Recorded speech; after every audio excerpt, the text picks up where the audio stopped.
Planetary.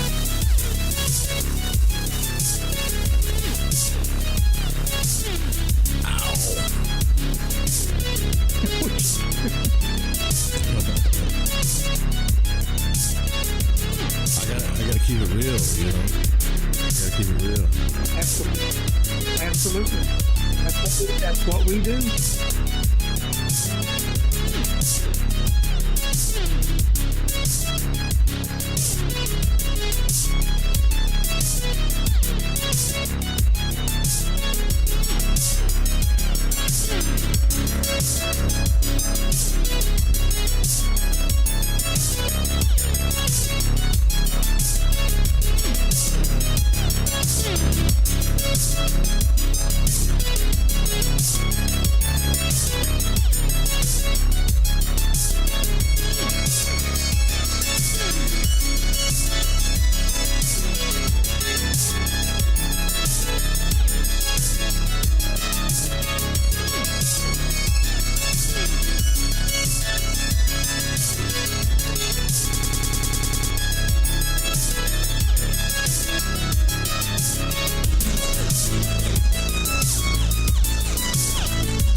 Say in your mind, say to yourself,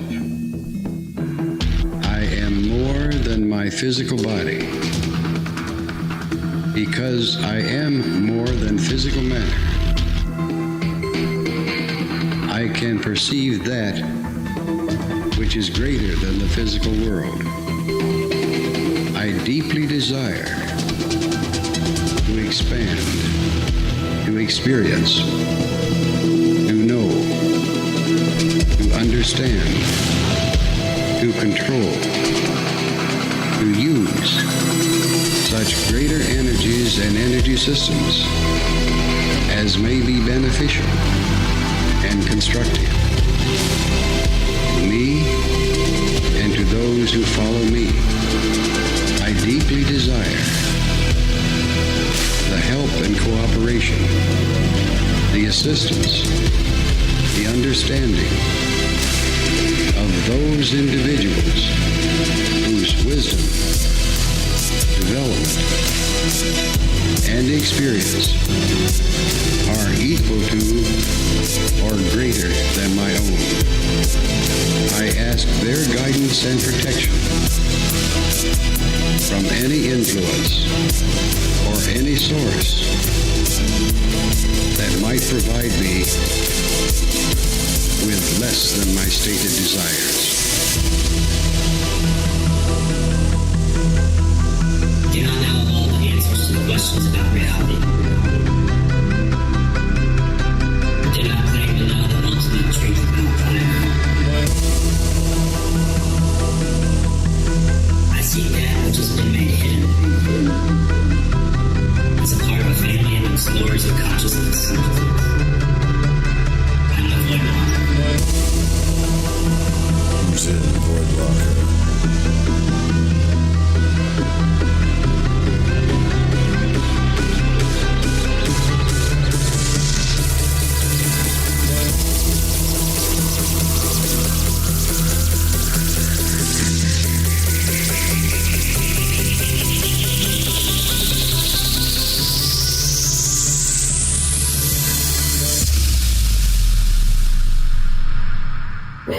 Welcome to Lighting the Void.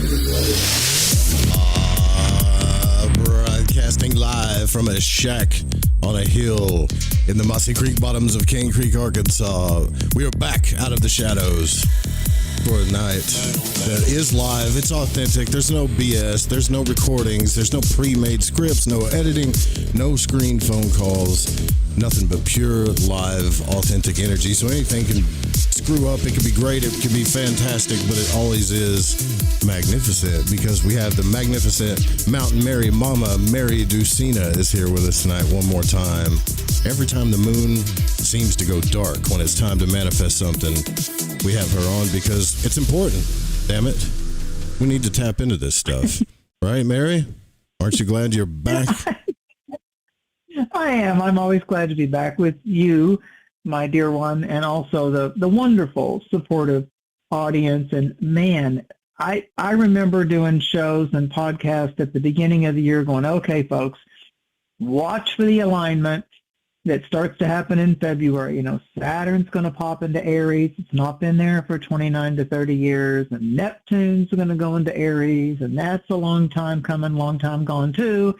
But boy, I remember saying, whoa, wait till we get to mid-April.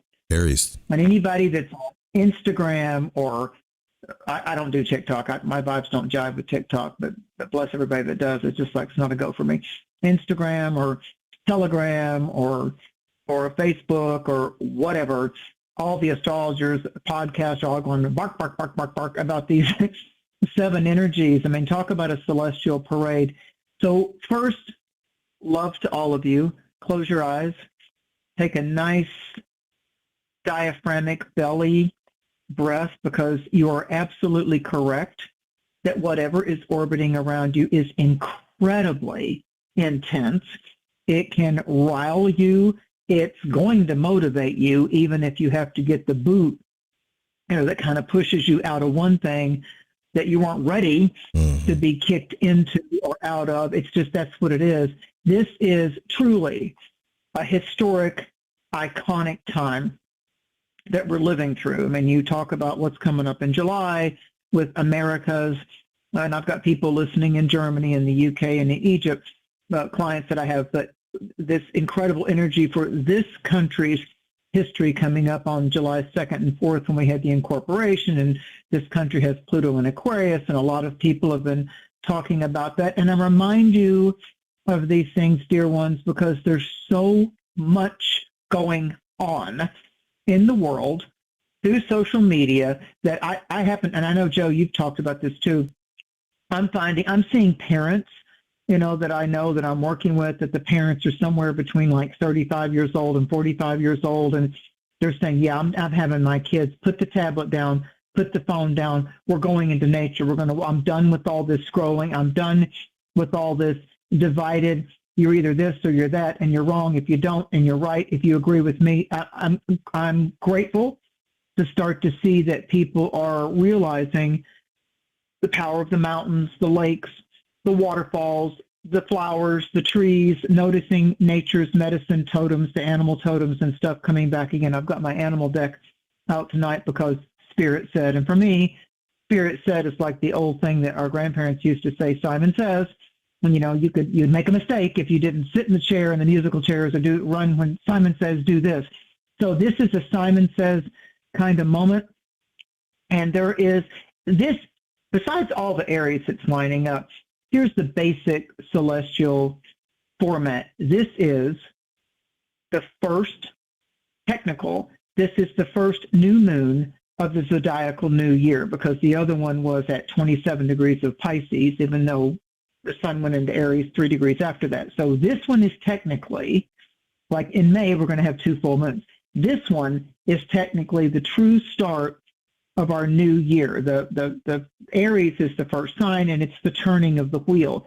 So Aries, the wands are a lot about the fire element, and so Aries is the I am. We talked about the burning bush a couple of podcasts ago, the I am that I am. And so this is about, the theme is we're supposed to be looking at the light entering the wound.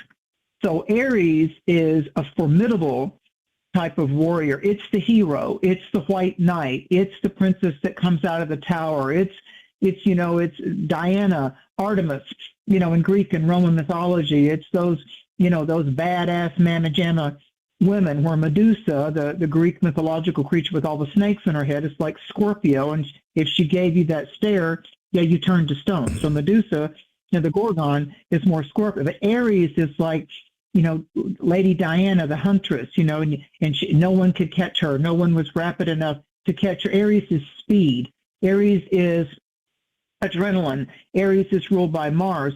Mars only, it's in Aries now. It's one of the lineups of planetary parades. It's not been there for 2 years. Anybody born between 1968 and 1977 has Chiron, which is one of the wounded healers, like the centaurs, was born with Chiron in Aries. So the Aries momentum, it's motivation, it's momentum, it's the pioneer that says, I don't have to have anybody agree with whatever I'm going to take a risk on. And Aries is more than just putting your toe in the water. Aries is jumping off the high dive. That's right. Like, let's do this. Yeah, let's do this. And Joe's Aries, so Joe can certainly tonight speak on how he has studied all the mythological and dynamic energetics of the Aries vibration, so that you always look at the balance, the polarity, what we call in astrology, the polarity, or 6 signs away, 180 degrees away.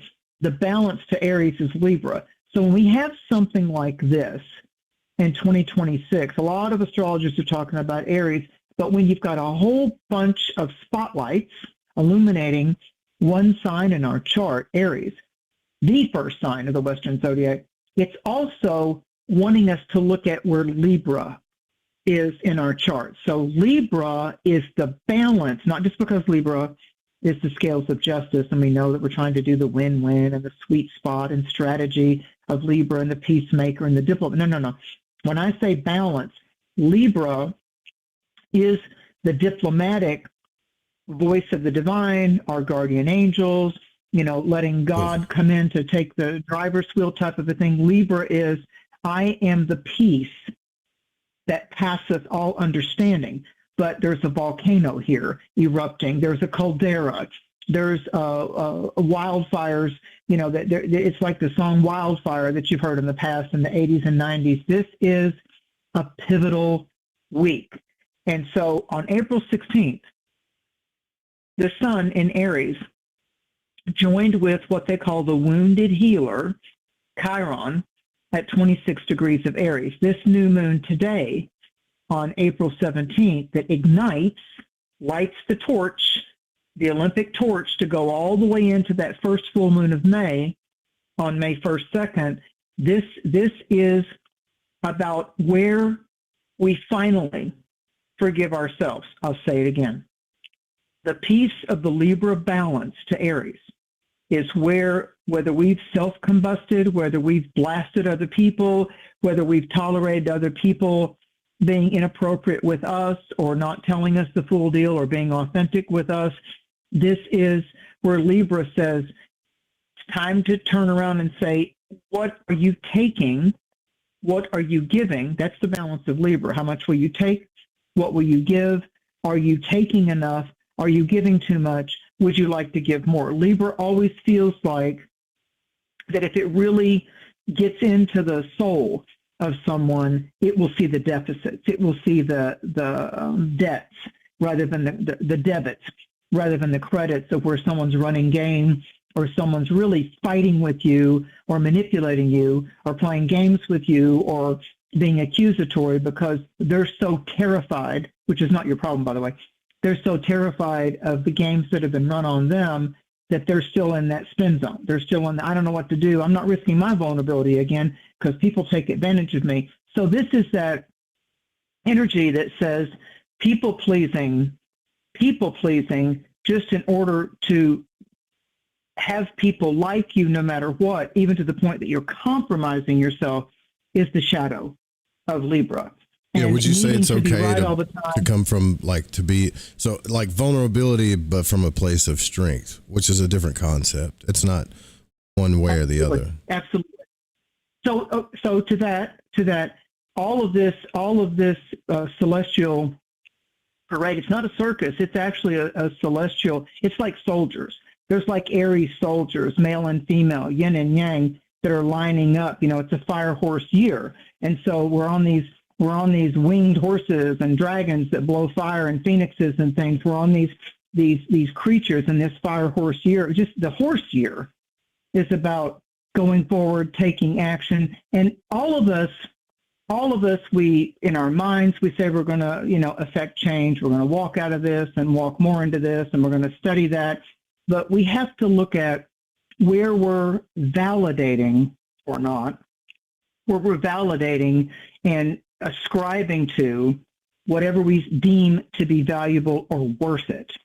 So Aries starts with, are you also looking at your own worth?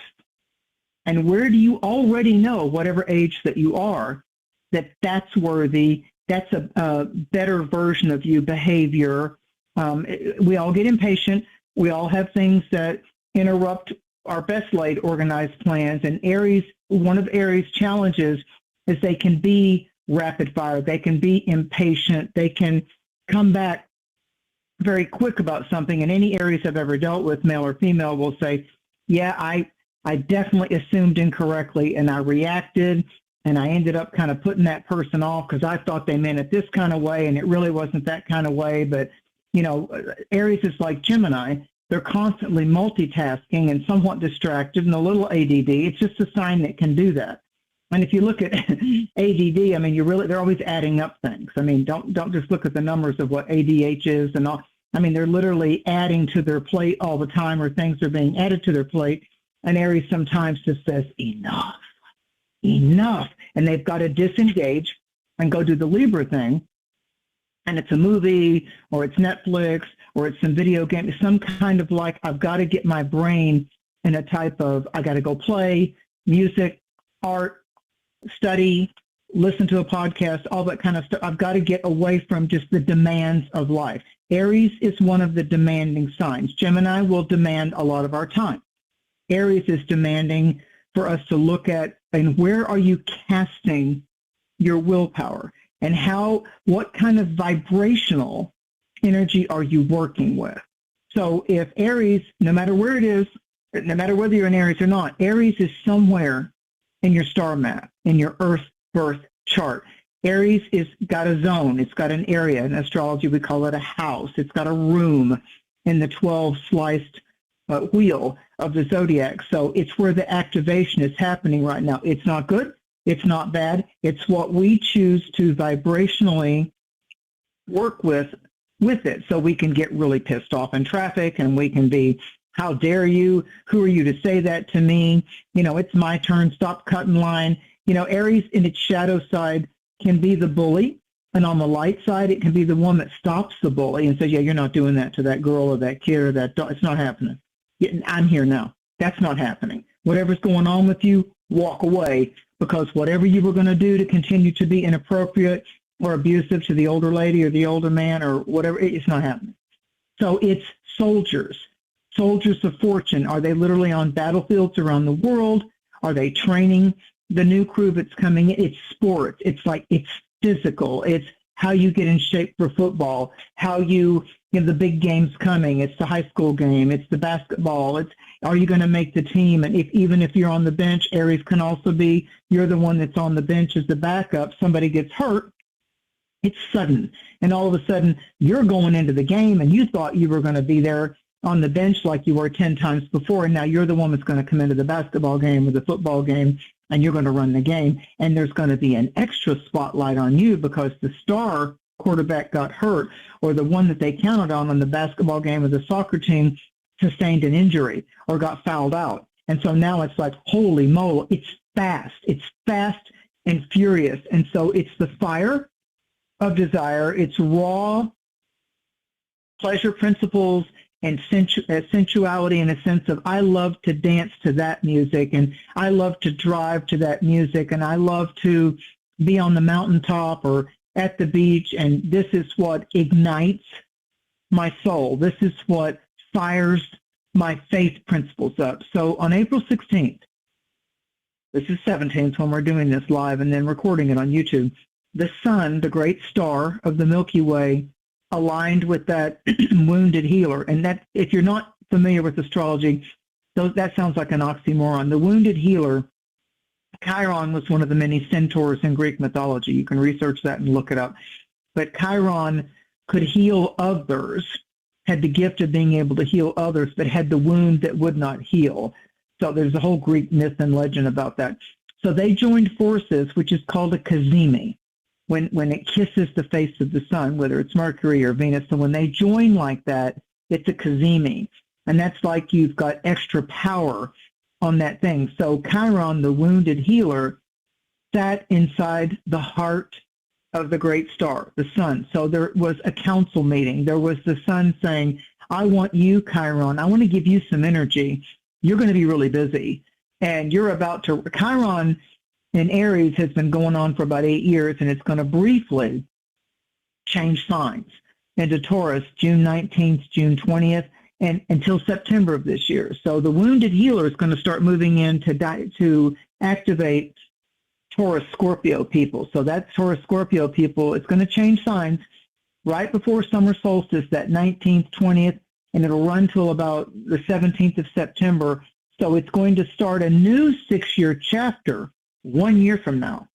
In April of 2027, it locks in to Taurus for 6 years. So all of us, write it down, we're going to get a hint of how the wounded healer is coming to heal the Taurus area of our horoscope: money, food security, land, where we want to call home. There's no place like home, where we're going to be able to actually find a sweet spot, some soft moments. We're going to prioritize that this year between June 19th and September 17th. That's one thing.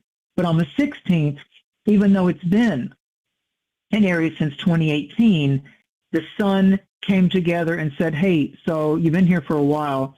Let's get in there and let's do some Aries. Let's do some Aries checking it out. So since 2018, what have you been ignoring? What was it that seemed to be the hardest battle that you had to fight with yourself, within yourself? Because Aries is the I am. It's all about us. We have to take responsibility ourselves in the Aries house of our chart. So the wounded healer sat inside the heart of the sun. So it's a heart kiss. So whatever we've been, all of us, whatever we've been avoiding feeling, the sun helped put some nice illuminating healing light, spotlight on it to show you where the healing was going to start. Now that initially might be confusing because all of a sudden they downsized the job. Someone said, I'm breaking up. Someone you've been running with for a long time moved or got sick, or there was something that just absolutely rocked your world upside down that's going on this week. And that easily could be happening until April the 25th when Uranus goes into Gemini. So real quick, Mary, I want to say something real quick. Speaking of healing and fire and all of that, the one and only, the man, Gareth, says hey to everybody from Wales. Gareth, we love you, bro. We've been here watching your healing journey from just bedridden to where you are. We're behind you, bro. We love you, man. He just said he just wanted to say hi and that he loves you and that he's still fighting and getting stronger. We love you too, brother. That's the first time he's texting in chat, so that's an Aries sign right there for sure. I totally believe it. Gareth, thank you for being bold enough to come in to the initial part of this podcast, this forecast, because it allows us as a family of light workers and soul soldiers to join our forces together quickly, quicksilver like Aries is. In this moment, we send the light of all that is holy and the best of the I am that I am to Gareth. So we as the Lighting the Void family, we as fans of everything that has to do with star medicine, everything that has to do with the heart chakra and the divine forces and the holiest of hosts coming in around Gareth. And Gareth sets the example that those of you that may not call in the second hour, those of you that didn't realize that something was really going to come to some type of a strong point, a culmination, or like, oh crap kind of moment, that's what could be going on right now. And so those of you out there going, I've been avoiding this, I knew something was wrong, now I got this diagnosis, this medical report came in, and I can't ignore it anymore. I'm anorexic, or the weight's going to give me type 2 diabetes, or my gut, my digestive and my gut system is off. So, because remember, our last eclipse was Virgo. Our last eclipse in March was Virgo. And so what the Virgo eclipse is saying is, how's it feel in the pit of your stomach? How is your digestive and colon wellness? What's going on there? How is food affecting you? And would you just kind of start looking at the energy between a good quality popcorn, for example, rather than just the cheap stuff? So just pick one thing, processed lunch meat versus one that has no nitrites in it. So Spirit is asking us to choose better and at least try it, dive off the high dive, try it and say, I only buy lunch meat that says no this, no that added, it's blah, blah, blah, and just see how that feels versus when you go back and just do the one that's like 79 cents for 18 pieces because it looks like meat, but it's got a bunch of chemicals in it. So this week, I can't downplay the fact that this week, if it's felt to you, really it's been cranking, really cranking since like April 7th. When Mars went into Aries, if this week feels like it's breaking you open, it is. The light's coming into the dark places. So this is the new moon in Aries. The wound is getting lit up. It's being showcased. It's like the sky is asking us to plant the seed, as Joe said at the beginning of the show. New moons, sun and moon in Aries right now, it's seed planting time, not just because it's spring in the Northern Hemisphere, and that's what we do. With we're going to grow our herbs or certain flowers or whatever. No, this is a new moon in Aries saying, I am the first celestial new moon in the first of the turning of the wheel zodiac signs of Aries. I'm fire, so it's motivational. It lends light. It can burn you, or it can provide warmth and light up a dark area. So it's telling us, it's very specific. It's a cardinal sign. Aries opens spring every year in the Northern Hemisphere. The cardinal signs all are about seasons. So the sky is asking us to plant a specific seed in the exact spot that all of this Aries just exposed and has continued to expose about, okay, look, nobody needs to be wrong because they did this to you or right because they did this to you. It's just about, is it still something that wants to be the primary energy of focus? What's getting your attention? What are you putting, what kind of vibration are you putting upon it? And so here's what's happening and why it matters. So when we have a new moon at 27 degrees of a sign, we're starting to get toward that latter degree, the 27, 28, 29, boom, here comes the next sign. So less than 1 degree from this healer, Chiron, that heals us, lets light in on the wound, even if we've been in denial or we've been enabling, toxic scenarios, or we've been enabling our own toxic addictions or behaviors. The new moon, this is a seed. It's a seed of light. So Aries is the beginning. It's an intention.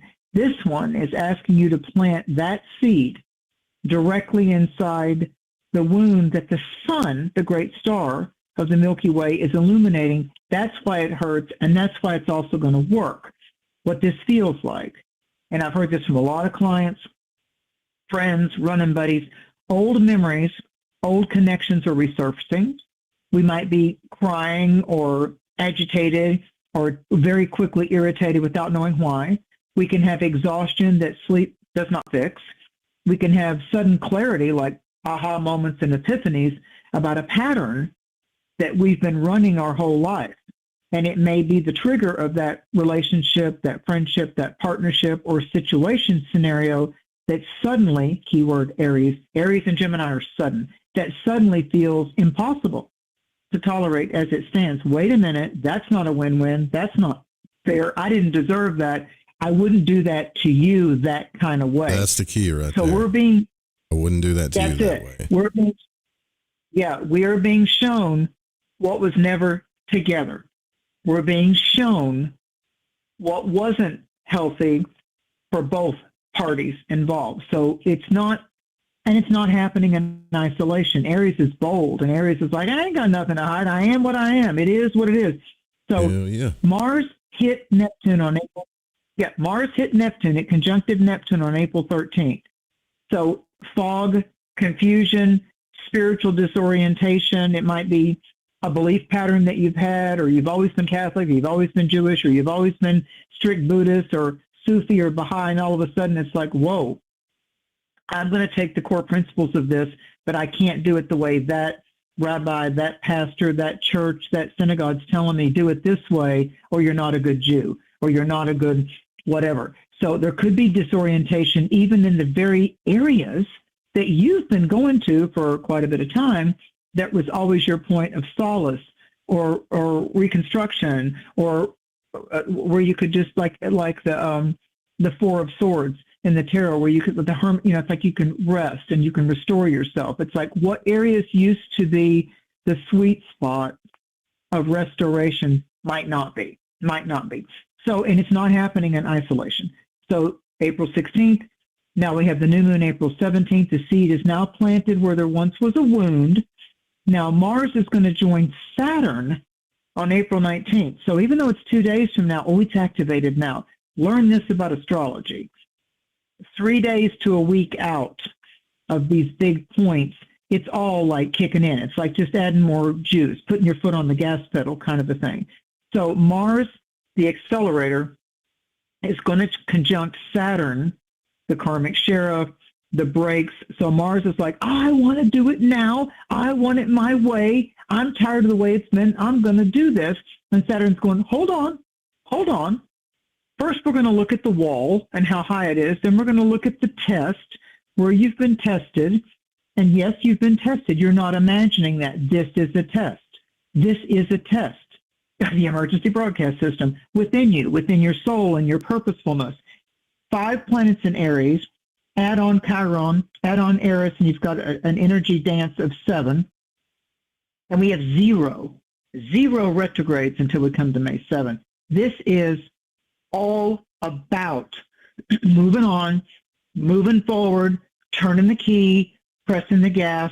Now, the shock for some people is going to be, oh my God, I did not think I was going to have to move out of that job, move out of that place. That person was going to suddenly pass away. I didn't realize I was going to have to, you can't ignore this health condition anymore, because Spirit's not here to punish you. Spirit's here to say, okay, this is your test. You've got to face this, and you've got to overcome this. And it looks like it's a health challenge. but it's actually strengthening your soul. It's actually empowering your intuition. It's going to put you on the chessboard of life in physical therapy, at the doctor, in the hospital, whatever it is, in the crisis. Spirit is bringing you people that are going to be more of a match to the spiritual sweet spot level that you are, and that even though people may have been taking advantage of you or not fair with you in your intimate world, Aries is clearing that away and saying it might be some kind of sudden storm or upheaval that happens in your life, that you literally survived something that it was so fast and furious that you literally now are switching your vibrational frequency instead of what you don't have into more of what you're grateful for. And I keep barking about this because my guides won't let up on me. Please keep reminding people to be more and more thankful and grateful for some of the things they see happening in traffic when you're driving, out in things that are happening to people. Be grateful that it wasn't you in that situation that you passed when you were driving, or that you heard about somebody else. More as light workers, that we can say, you know what, it isn't just I'm kind of pissed because I don't get my way fast enough, or how come that happened for them and not for me. And maybe we could all be more grateful for whatever peace that we have in our life, whatever food we have on our table, whatever kind of shelter, instead of like, I don't have a big house like that and I don't have something in my name. How about I ate today, I got to talk and see a good friend, and it was a rich moment in my life, and I'm grateful for that. So rather than us focusing on who lied, who cheated, who ran game, who's a player, who's incredibly selfish, they're going to be downgrading, and they're going to be getting kicked in the ass when they meet themselves in a vibration that comes back to them. So if money's important to them, they're going to meet people that will con them out of money. The lessons are going to be intense. Aries doesn't play small.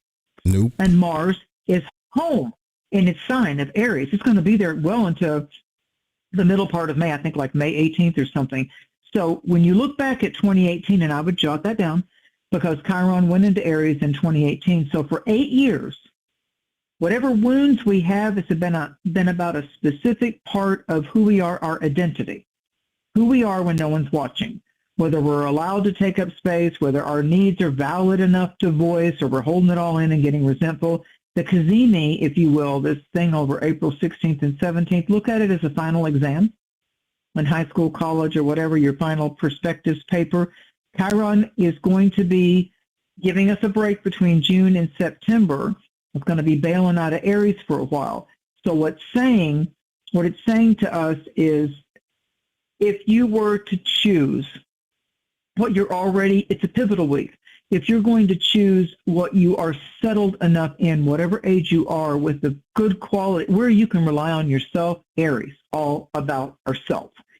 Where can you count on yourself? Where do you know that you can be lazy? Where do you know that it puts you to a point of emotional exhaustion? Where do you know that you could do more physically? Where do you know that even though you have a lot of physical things to do, to declutter and clean up and do carpentry work and tear that down and put that in and get organized, do you value yourself enough that once you do that project, that you just don't quickly jump to the next project? You turn around and go, you know what, damn, I organized my art room and I went through all those files and I got the dog bathed and I did this or that, and I sold that. That feels really good. I have a goal. I'm going to save for a car. I'm going to do this or that, and I'm going to celebrate the excitement that I have decided, Aries, focus, I have decided Mars is helping me in Aries. And when Uranus goes into Gemini, those two signs get along real nice, that air and that fire. Gemini's like, we're going to speed this up even more. So if you think it's fast now, wait till we get, even though the sun will go into Taurus on the 20th, wait till you start to see the brand new transit of Uranus, the unusual, the awakener, the eclectic, the dynamic, the soul star, like literally your guide's going, how you doing? I'm showing up in your dreams. I remember you asked for me about 8 years ago. Look, I'm right here. You want to do some automatic writing? Want to do some doodling?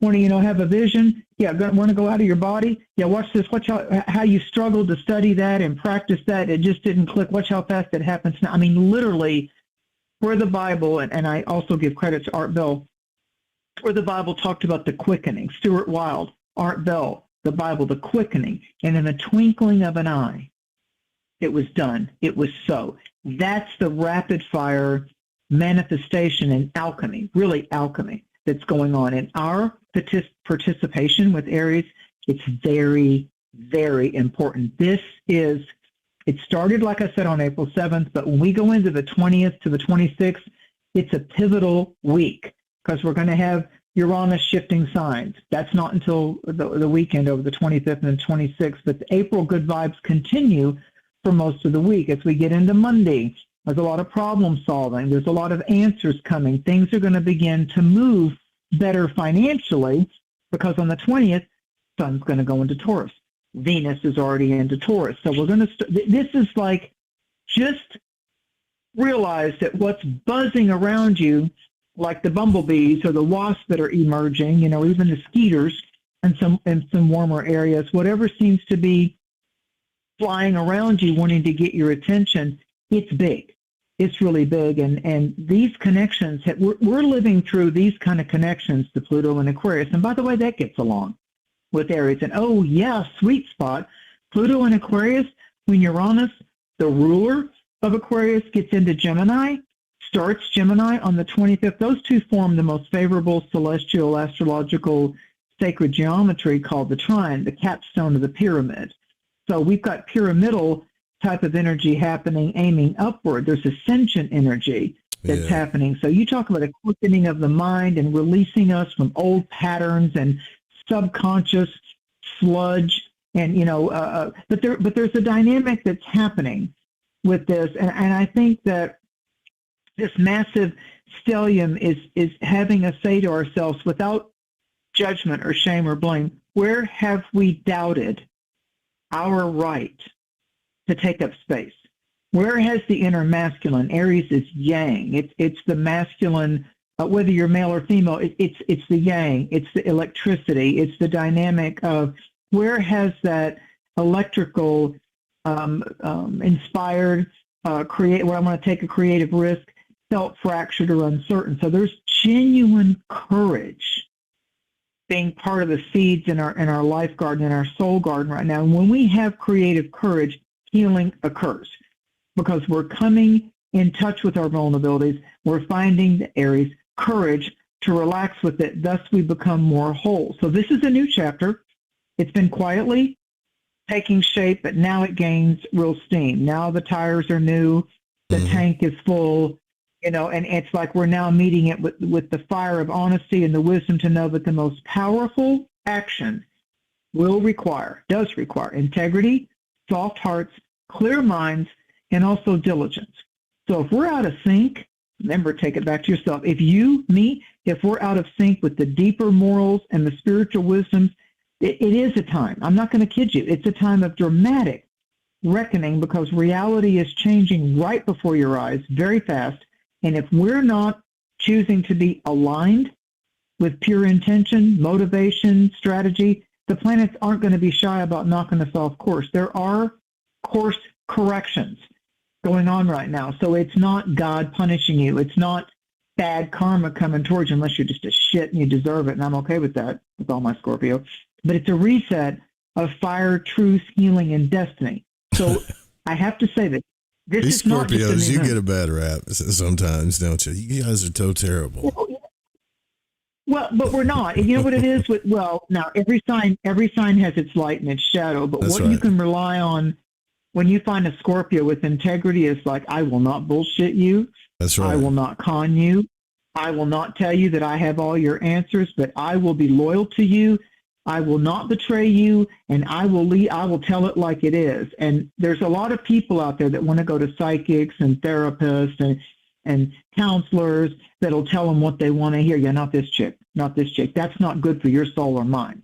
And that doesn't mean I'm supposed to have the answers for you. I'm the intuitive that says, okay, we can lead the horse to water, but you can't make it drink. You've got to do the work. And so I see this, I see this as one of the most powerful, energetic portals, gateways that we've stepped into for years. It's a superstellium, Sun, Moon, Mercury, Mars, Saturn, Neptune, Chiron, and Aries, all gathered in the opening of the gates of light in the sign of Aries. So there's burning bushes on both sides going, oh, are you brave enough to enter? This is the I am that I am. There's no false state. You can't put on a mask. You can't fool the light. Are you bold enough to step into the light and first look at where maybe you've been playing small? First, for you to realize that we're going to give you a glance before we get to mid-May of just how powerful, as created by God, as created in the image and the likeness of God, the temple of the God within you. The temple of the God is within you. So all of that is coming at us. And so this is 7-8 celestial bodies concentrated in one place is not normal astrology. It's not normal. It's supernatural. It's paranormal. So this is initiation energy. What do you want to begin? Where do you feel like you're wanting to be an initiate, a disciple, a dedicated avatar to what it is you know that your soul wants to lean more into? So it's a level that arrives rarely in anybody's lifetime, and it's here to move things forward, whether we recognize it or we even feel ready or not. It's kind of like the old hide-and-seek game that kids would play. Ready or not, here I come. So yeah. Aries is the beginning. It's a birth. It's a chrysalis. It's an instinct. It's the moment. The moment Mary stopped talking. Are you there, Mary? I am. Well, you know, it's funny you say all this too. Yeah, I can hear you. It's funny you say all this too, because we try to all do our spiritual practices every day. But what I'll say is I got a massive message yesterday, right? Here's what you wanted. This is what you wanted to figure out. Bam, here it is.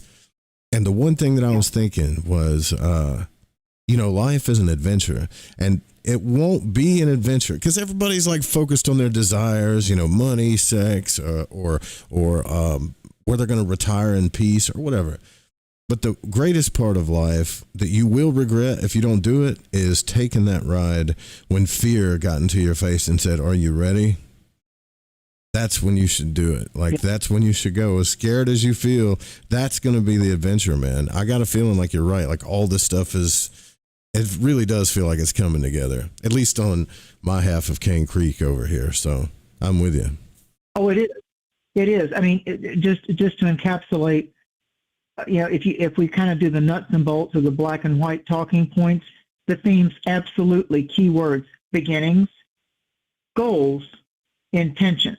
Because the goal part of it is because Aries is ruled by Mars. Oh, yeah, different than last year and the year before that. This new moon has Mars, the ruler of the sign, right there saying, I'm adding some energy.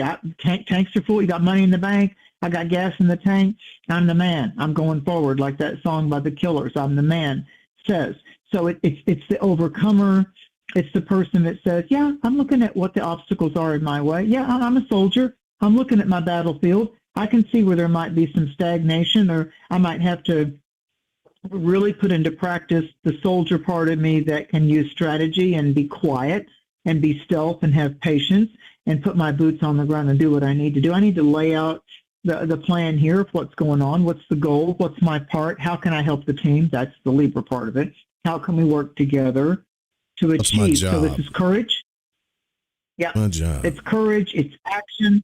It's beginning. And even ceremonies and rituals and prayers and meditations connected to this particular lunation, this lunar phase, it's okay for you to focus on your personal goals, your own independence, and the courage to move forward, because these are the celestial mechanisms. These are the gears and the wheels that are turning, that are helping you see and set your goals, your clear intentions. And again, keyword, initiations.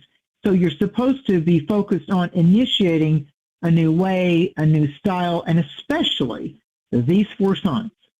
Aries, it's been birthday season for Aries. It's got to do with all of this stuff is intensifying the sign of Aries and its opposite balance sign of Libra. Those 2 signs are the most activated in late March and April, 100%, as well as whether you have a moon or a rising sign in that. Let's just talk the signs or somewhere in your chart, wherever you have Aries, where this huge spotlight and drones of stars are flying around, is also Libra.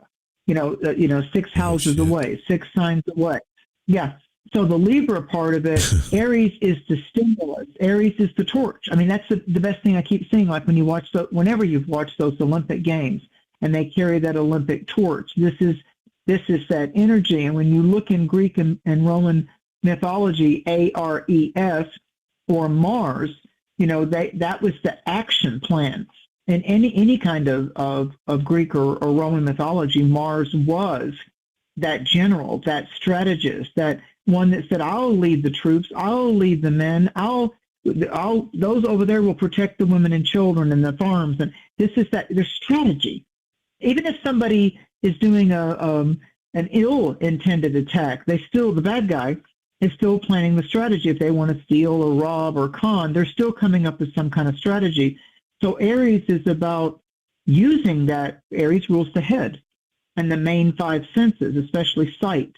So Aries is setting their sights now, and when we get our sights set, just like if you're going to fire a gun or a slingshot, when you have your eyes on the target, then there is a strategy, isn't there? It's for if the bow and the arrow, if the arrow leaves the bow, you're looking for the bullseye, the next sign, Taurus.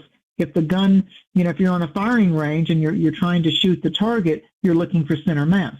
And you're focusing your eyes and you're focusing the left or the right hand. And so this is about where's your target, what's your goal, and how well are you doing? Here's the shadow side. Night Stalkers, what about Libra risings? What about that? If you got a rising sign of Libra.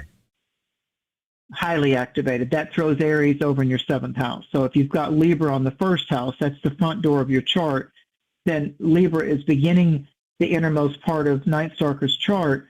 So Aries is over in the 7th house. So right now, Aries in our chart is the sunrise.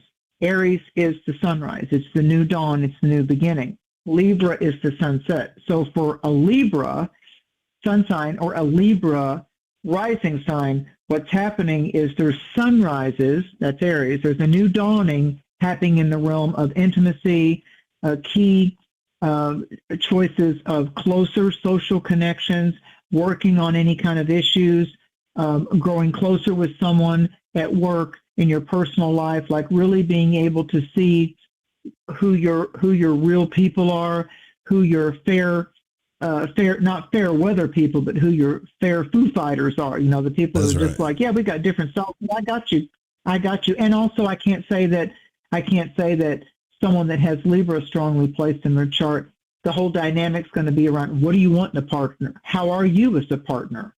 Mm-hmm. How are you working on your patience? How do you do anger management?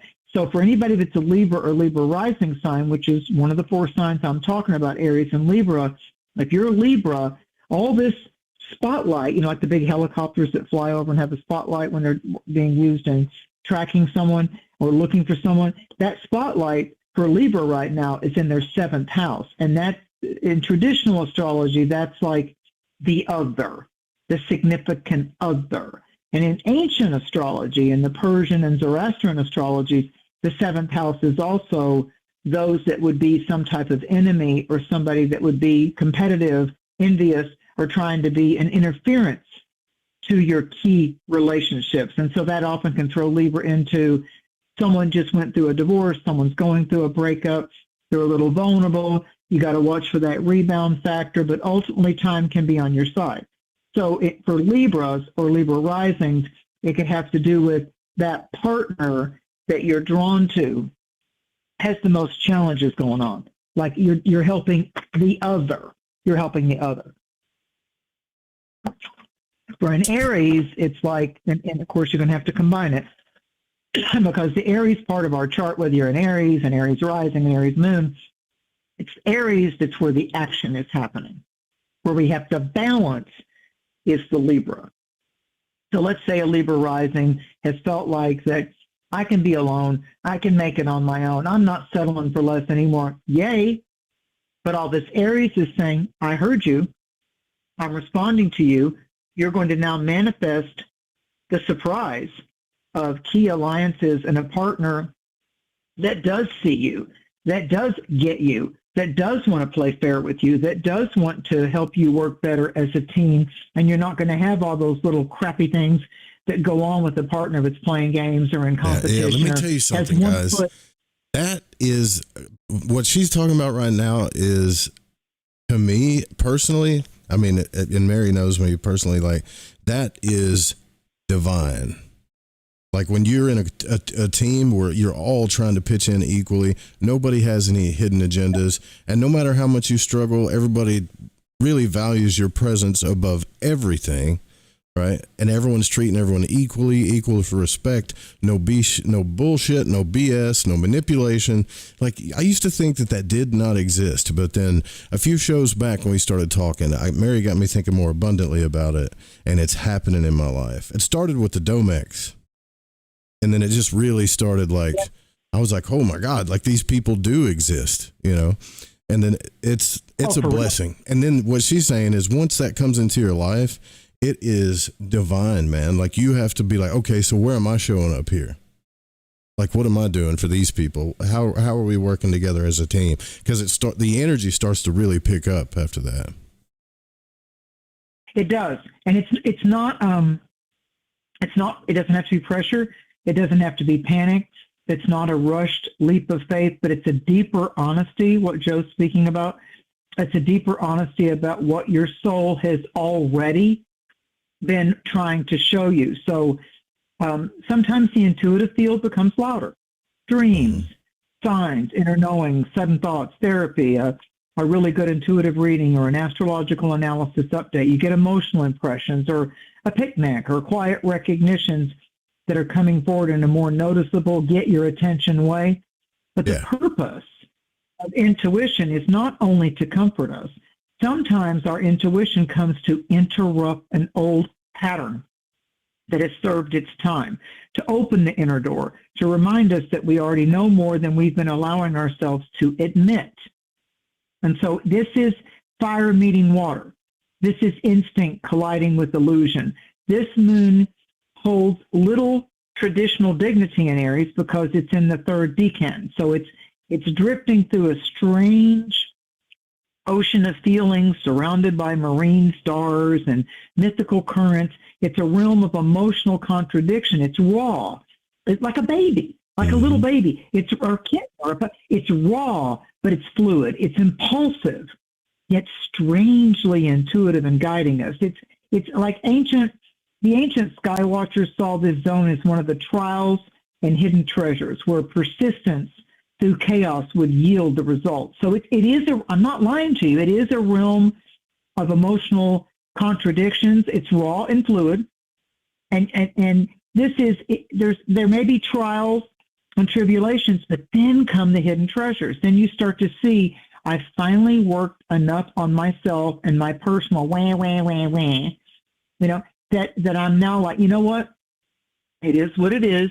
I'm learning from it all. And then, like you said about the Domex, you start to really realize that you're up-leveling your vibration. You're becoming consistent and loyal to that. And so your sacred guardian angels, God, the divine, paranormal, supernatural template comes through and says, job well done. It's graduation time for you. So it's not necessary. People think spirituality is always supposed to be this kiss-ass place of comfort, but it can be really creative tension where something unusual is forged from our emotional disconnect or dissonance. So this is it's a curious duality. You know, we've got the duality of Gemini coming up. We've got Libra as a balance. Libra's an air sign. Gemini is an air sign. Pluto and Aquarius is an air sign. So on one side, let's look at Aries, the performer. Dramatic, expressive, alive, with emotional and passionate fire. On the other side of it, the wanderer, adrift in shifting moods, searching for the meaning beneath the surface of our everyday life and schedules. But under this new moon, with all of this Aries, joining forces. This is conjunctions. This is everybody working together in the beginning initiate sign of Aries. And so emotions are not stable. They surge, they retreat, they reshape themselves in unpredictable ways. So it's blunt. So even though Aries can have blunt force, when it happens in the third, of the three decans, it softens the edge with something a little more theatrical, humorous, poetic. I guess I could sum it up in saying there's a strong urge to feel out loud. Just let that settle in your mind and take it down to your emotions. There's a strong urge to, in italics, feel out loud, to turn any kind of inner storms or inner turbulence into an outward expression. So your typical daily, ordinary experiences may become infused with a heightened meaning, as if life itself is saying, it's a stage, darling, it's a stage. You're not just an actor, you're writing it, you're directing it. So it's a spiral of consciousness that's elevating, showing you more of a full performance. You might be doing ceremonies, you might be doing gummies or whatever, breaking habits, using some kind of a plant medicine to be able not to escape or to avoid, but to let those dimensional parts of you come speak to you without letting fear or tension come into it. So within this drama lies genuine insight, inner sight, Aries, the I am, Aries, the eyes, what we put our eyes into, I-N, sight. What are you putting your eyes into, and what are you deeming important enough for you to look deeper at, to look more often at, and to look into it as a teacher and a guide? It is an incredibly creative lunation. Your soul, your psyche, which is the Greek root word for soul, your psyche is demanding release, not through logic, darling, not through logic, but through art, storytelling, emotional display. Suppressing feelings now is what's going to lead to irritation, impatience, restlessness, but expressing them, even with the safe people in your world, writing them, journaling them, it's showing up in dreams. It's very cathartic. It's like healing on multi layers all at once. So it's the mundane. The mundane can become your profound teacher. The karmic undertone with this 27 degree of Aries is that rewards follow these long periods of endurance. Will it? Can I? Is it true? Am I kidding myself? The endurance factor is going to pay off now. Venus is already home in her sign of Taurus. So in the presence of difficulty, we kind of get that message, we kind of get that. I don't know how quite to describe it in words, but there's a quiet promise. There's a persistence.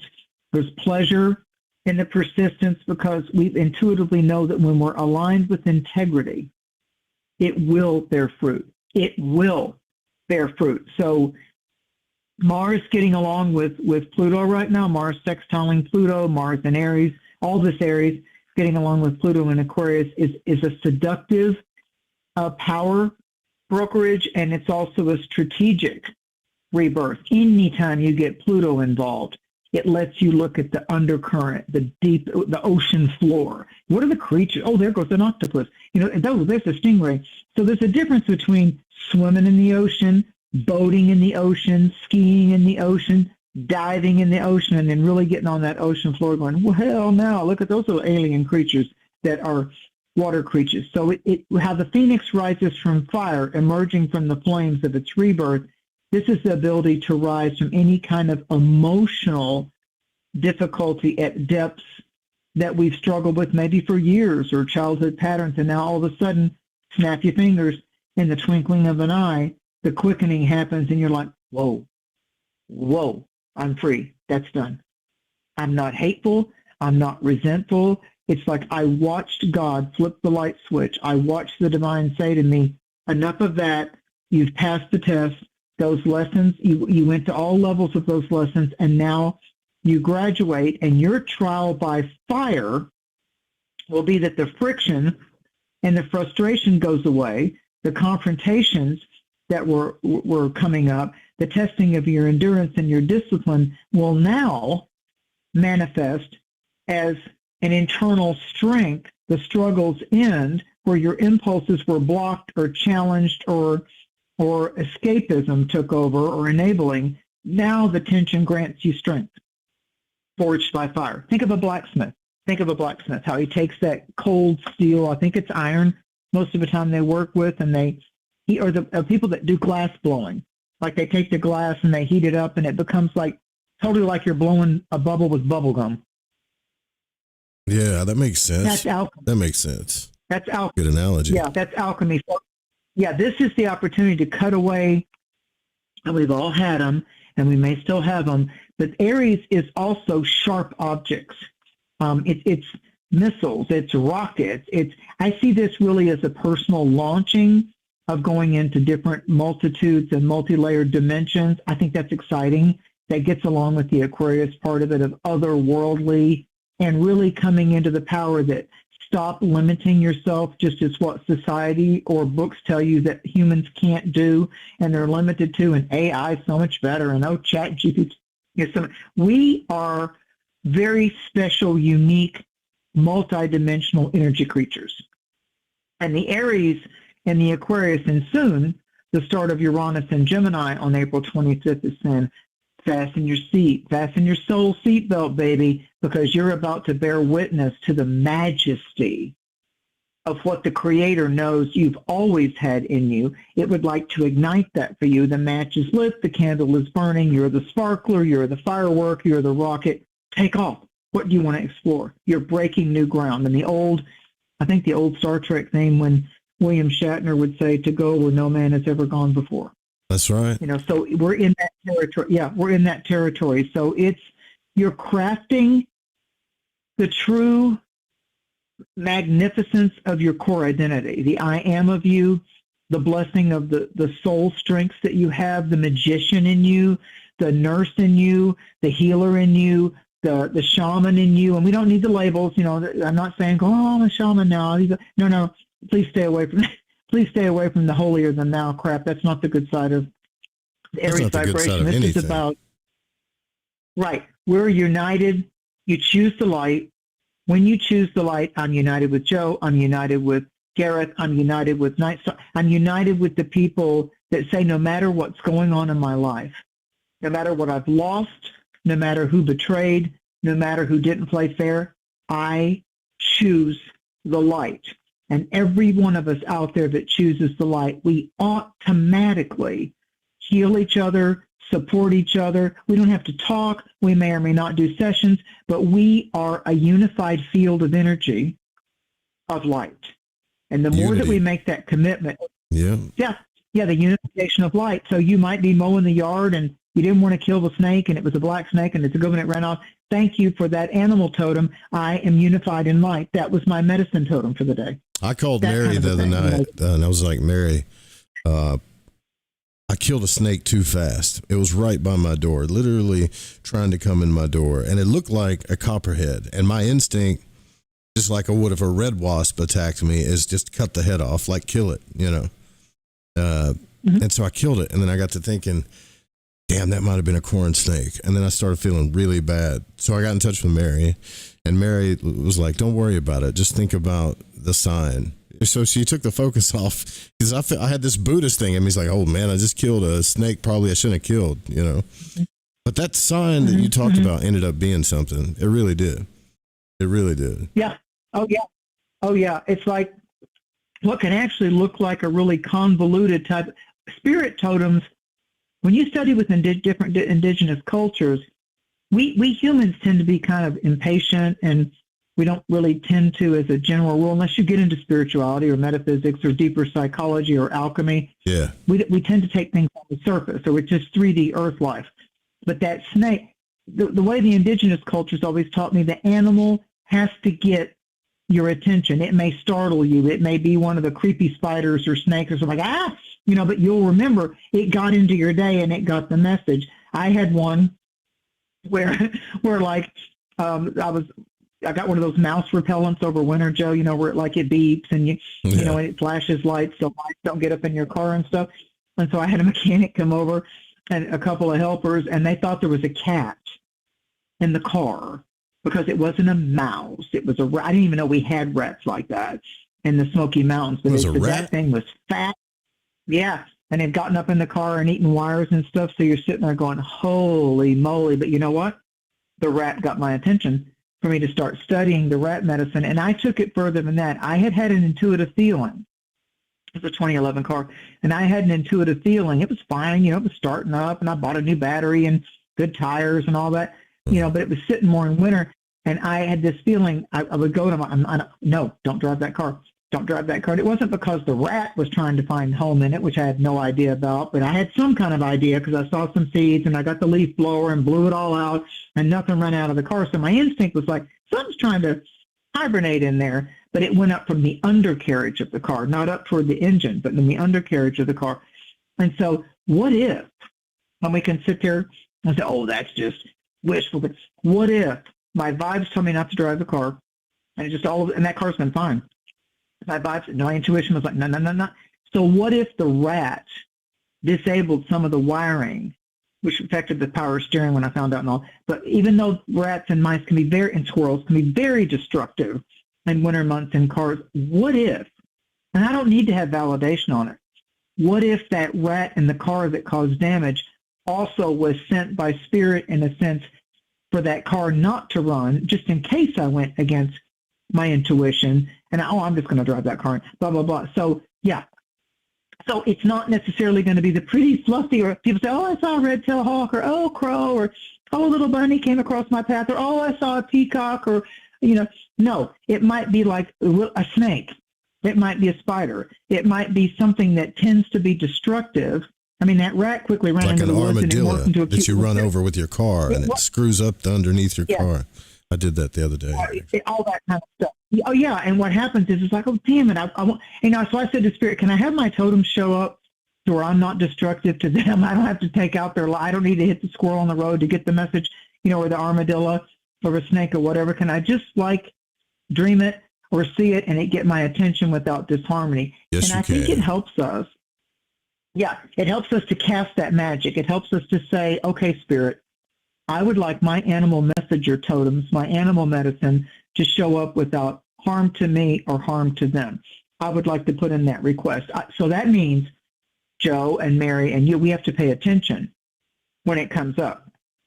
We have to pay attention that it came up and it got our attention. So it might be a chipmunk. It might be a baby bunny pops in front of your path, or, there's a cowbird that's out there hollering at you. It might be something unusual that shows up and you're like, whoa. Like right after the rat thing, there's 2 bald eagles that made a nest over winter. And literally as I look out the window, the bald eagles are raising their young like you see on these cameras and fancy pants places, and it's just like, wow, there's 2 bald eagles on the lake and they nested right in my view. Well, I happen to know that eagle is Great Spirit. That's true. Native American teaching. So, yeah, so I'm like, wow, a mated pair of eagles. So, and I didn't have to hit it. I didn't have to touch it. So what's happening is Aries is saying, what would you like? What is the fire of your desire that wants to take flight? Why flight? Because Aries is the ram. Aries rules the head. It's time for us to get ahead. It's time for us to see it more creatively. And I'll finish with, and it's also time that with Pluto and Aquarius and Uranus and Gemini, even though Jupiter, everybody's talking about Jupiter's making a square to all this Aries, because those 2 cardinal signs fight. Well, you know what? Jupiter's damn happy. I'm a sign of Cancer. Jupiter likes being in Sagittarius and Cancer. So even though it's a, quote, 90-degree square, it's helping us emotionally be able to take the reins, get behind the wheel, and drive forward. All right, so we went over a little bit, but that's okay because this message needed to be given. The message isn't over. Of course, we are going to go through each sign, so Mary will be a little bit focused on each sign. I'm going to take a quick music break, so if you got to smoke one, have a glass of water, whatever you got to do, but we're going to go through each sign, then we'll open up the phones. And the phone number, by the way, is new. So the phone number, it's flashing all the time on the screen, but if you want to save it and all that jazz, it's 940-374-6435, 940-374-6435. Put that in your phones, on your speed dial, all that stuff. Couple of minutes, just a couple of minutes here, and then Mary's going to go into your signs. Stay with us and take your calls.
time for today's secret message.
We got to move it along here. We got to move it along.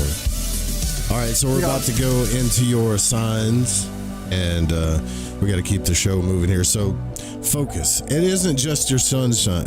I can't even say that. Your sunshine. Your sunshine.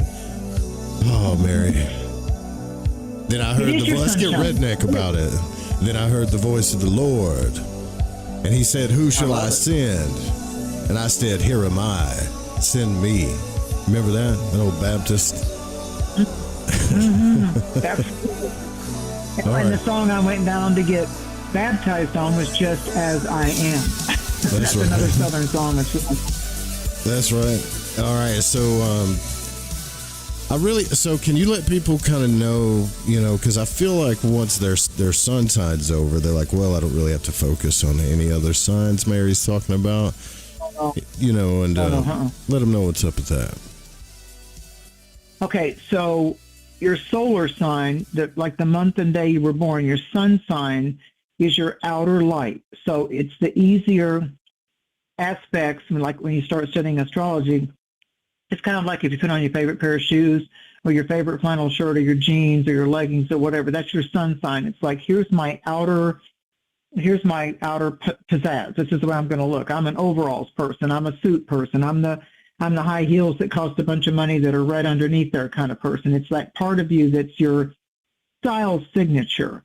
But your moon sign, when you find out your moon sign, which any good astrologer of a lot of decades like myself can help you understand, it's deeper. We won't take up a whole lot of time. Your moon sign is the inner you. It's the effects of you formed by your life on earth and your mommy and your daddy and your childhood theater, and how you came to learn about, this is how I feel with pleasure, this is how I feel with pain, this is how I feel with anger, this is how I express that.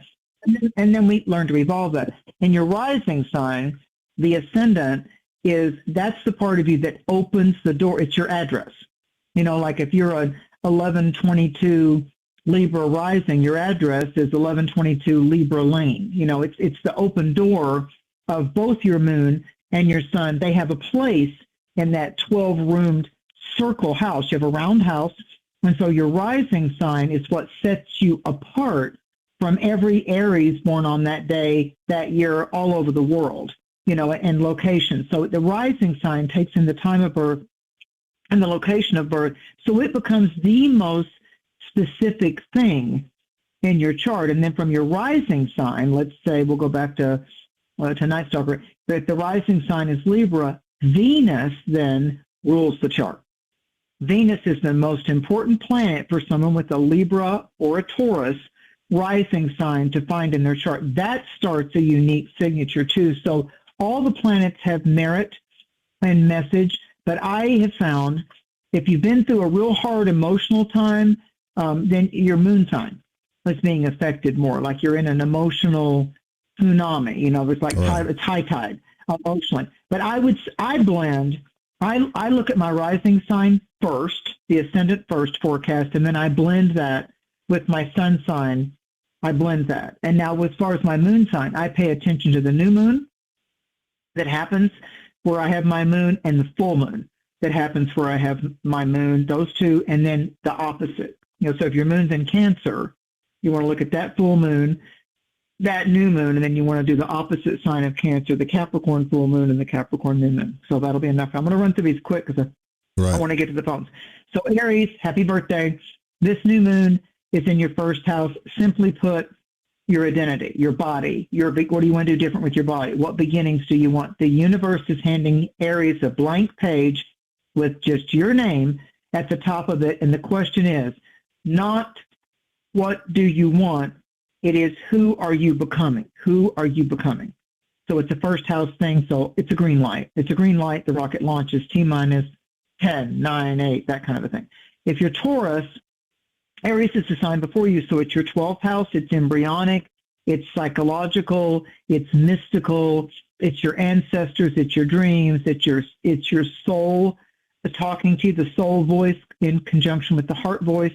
So it's that subconscious, everything that formed you and you've recorded. So the things you carry privately, Taurus, is what this new moon is stirring the soul soup with. So it's for you alone first. Let it take root in the dark before you choose to share it or activate it. Aries is now showing you this is the light that's shattering the shadows. You're ready to emerge as you come into your birthday cycle. If you're Gemini, friendships, communities, the people who see you, clearly it's activating that. So the Aries new moon with this stellium is asking Gemini, who belongs in the next chapter of your life, and who have you been keeping around out of loyalty to some type of version of your personality, yourself, that you've outgrown.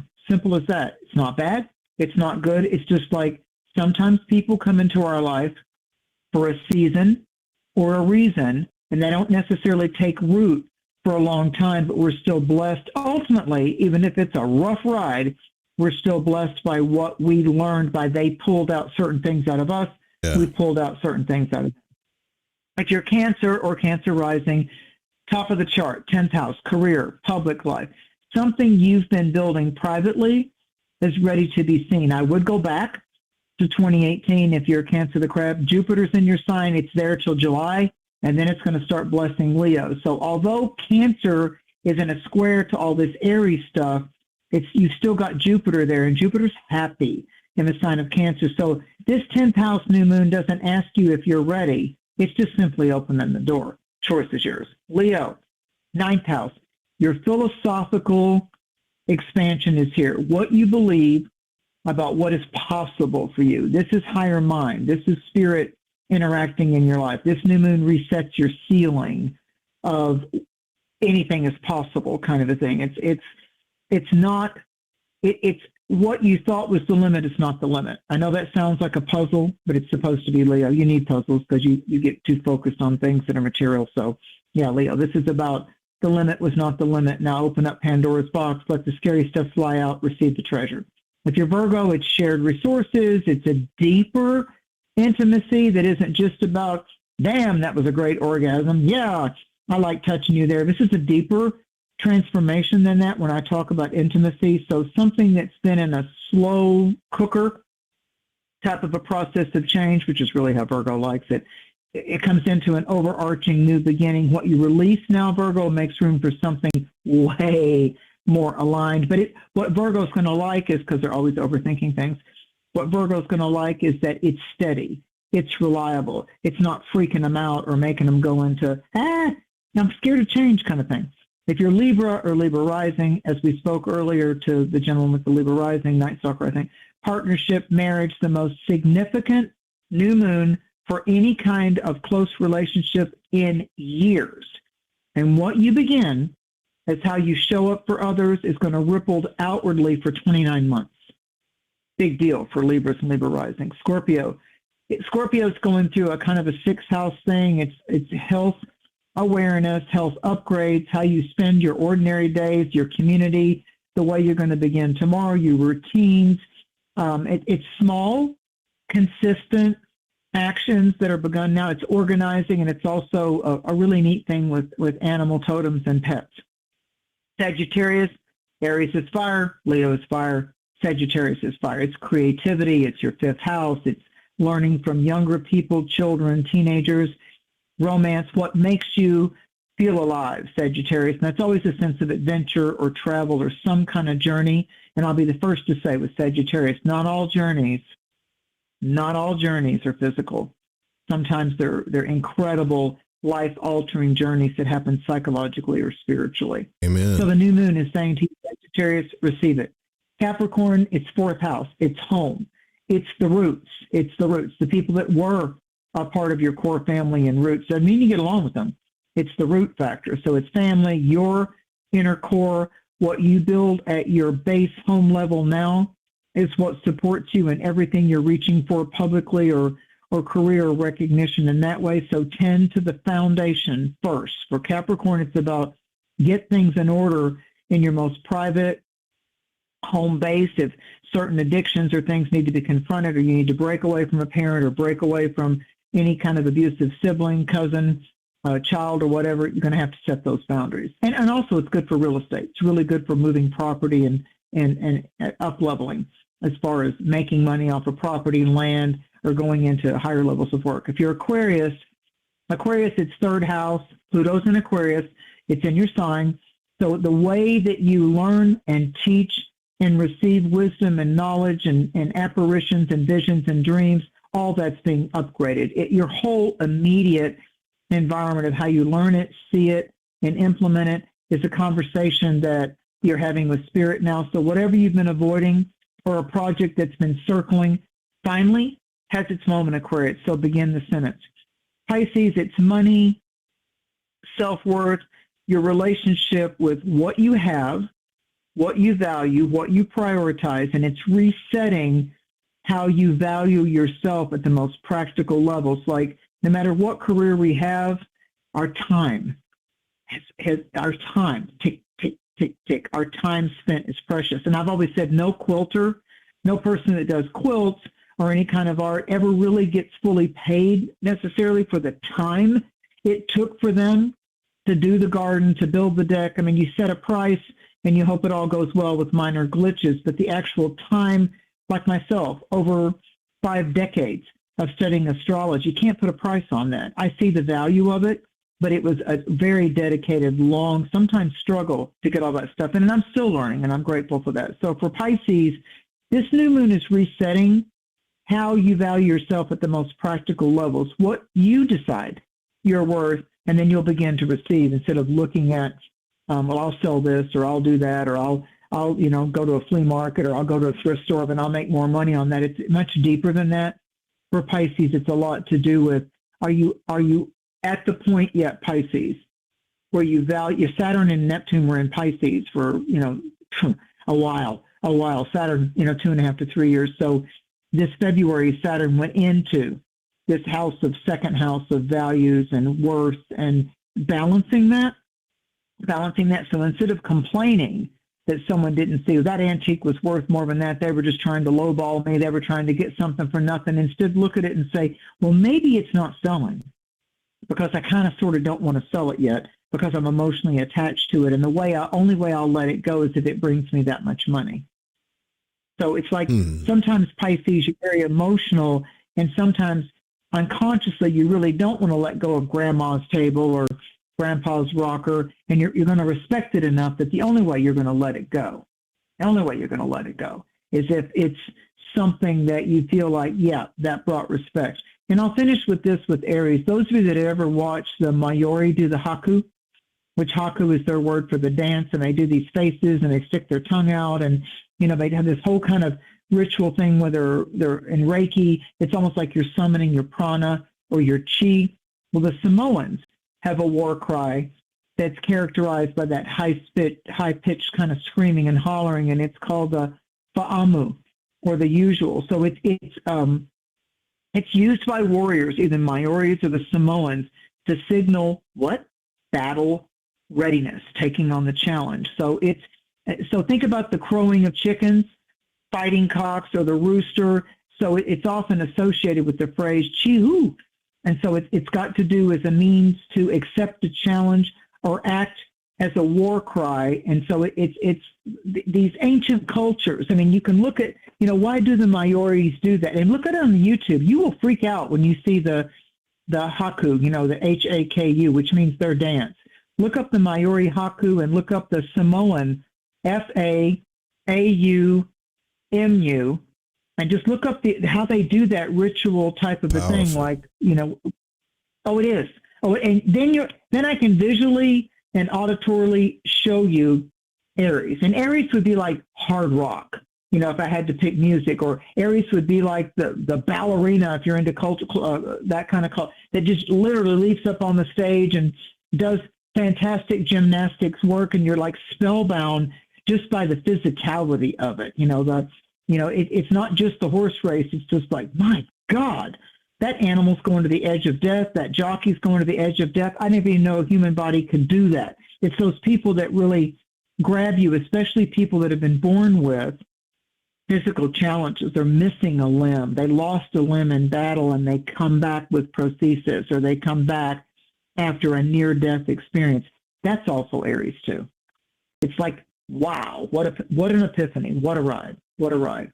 But it's intense. There's nothing about Aries that's supposed to be calm. They can be calm people, but they can bring out intensity. It's coming. In partnerships, and they can help you be brave. Aries can encourage you and help you be brave. All right, it is that time. So if you want to get your free intuitive psychic reading from Mary Ducina, call in now, 940-374-6435. And it's a new system, so when you call in, if you can hear us talking or you hear anything, you're in. So just wait, and we'll grab you, because there's multiple lines. Thanks to you guys. So we got 97, I believe it's 978 area code. You're on the air. Who we speaking with? Yo, what's going on, Joe? What's going on, Mary? What's up, Night Stalker? It's good to hear from you again, bro. Derek, what's happening? Oh, I miss you guys. Sorry for being away, but Mary, it's an amazing show. Love you guys. No, sorry, I was random scrambling here. Thank you so much. It's nice to hear your voice again. It's been a little bit of a while, so thank you for coming back under air. Aren't you Sagittarius? Do I remember that right? Yep, he's a Sag. I am, yeah. Sag, Sun, Capricorn, Moon, and Libra rising, yeah. I love that. Yeah. I love that Capricorn moon. Love that. That's so good with the Sag. That's so good with the Sag. It's like it keeps you on focus of business and getting ahead, climbing the mountain. So his moon, to the audience, the moon being in Capricorn, he has work or business up front, party in the back. So Night Stalker is going to be like, if I choose to be involved in a business or work, yeah, I'm more of a team player. I'm all about it. I'm all about it. I will be the one that people go, damn, he's really dedicated to his work. Man, he's not a slacker at all. Yeah. Because it's going to get him to the goal of what the Sag wants. Go ahead, honey. No, thank you. I mainly just wanted to call just because the group reading was just really beautiful, and I'm working. I'm in the aisle, but I kept like shaking my head and smiling, and I was like, if I wasn't working, I would have been maybe close to tears at how kind of resonant the things you were saying were. And just like I feel like I've been a raw nerve lately, and like to paint a picture, like this morning I watched I was bawling watching Muppets Take Manhattan for some reason. I really don't know. I'm a raw nerve. It was a rough morning for me this morning. Yeah. But then listening to you, it like a lot of the things you said really hit me, and I just feel better now than I did an hour and a half ago. So just wanted to say thank you for that. It's a glory moment. It's a glory. Thank you.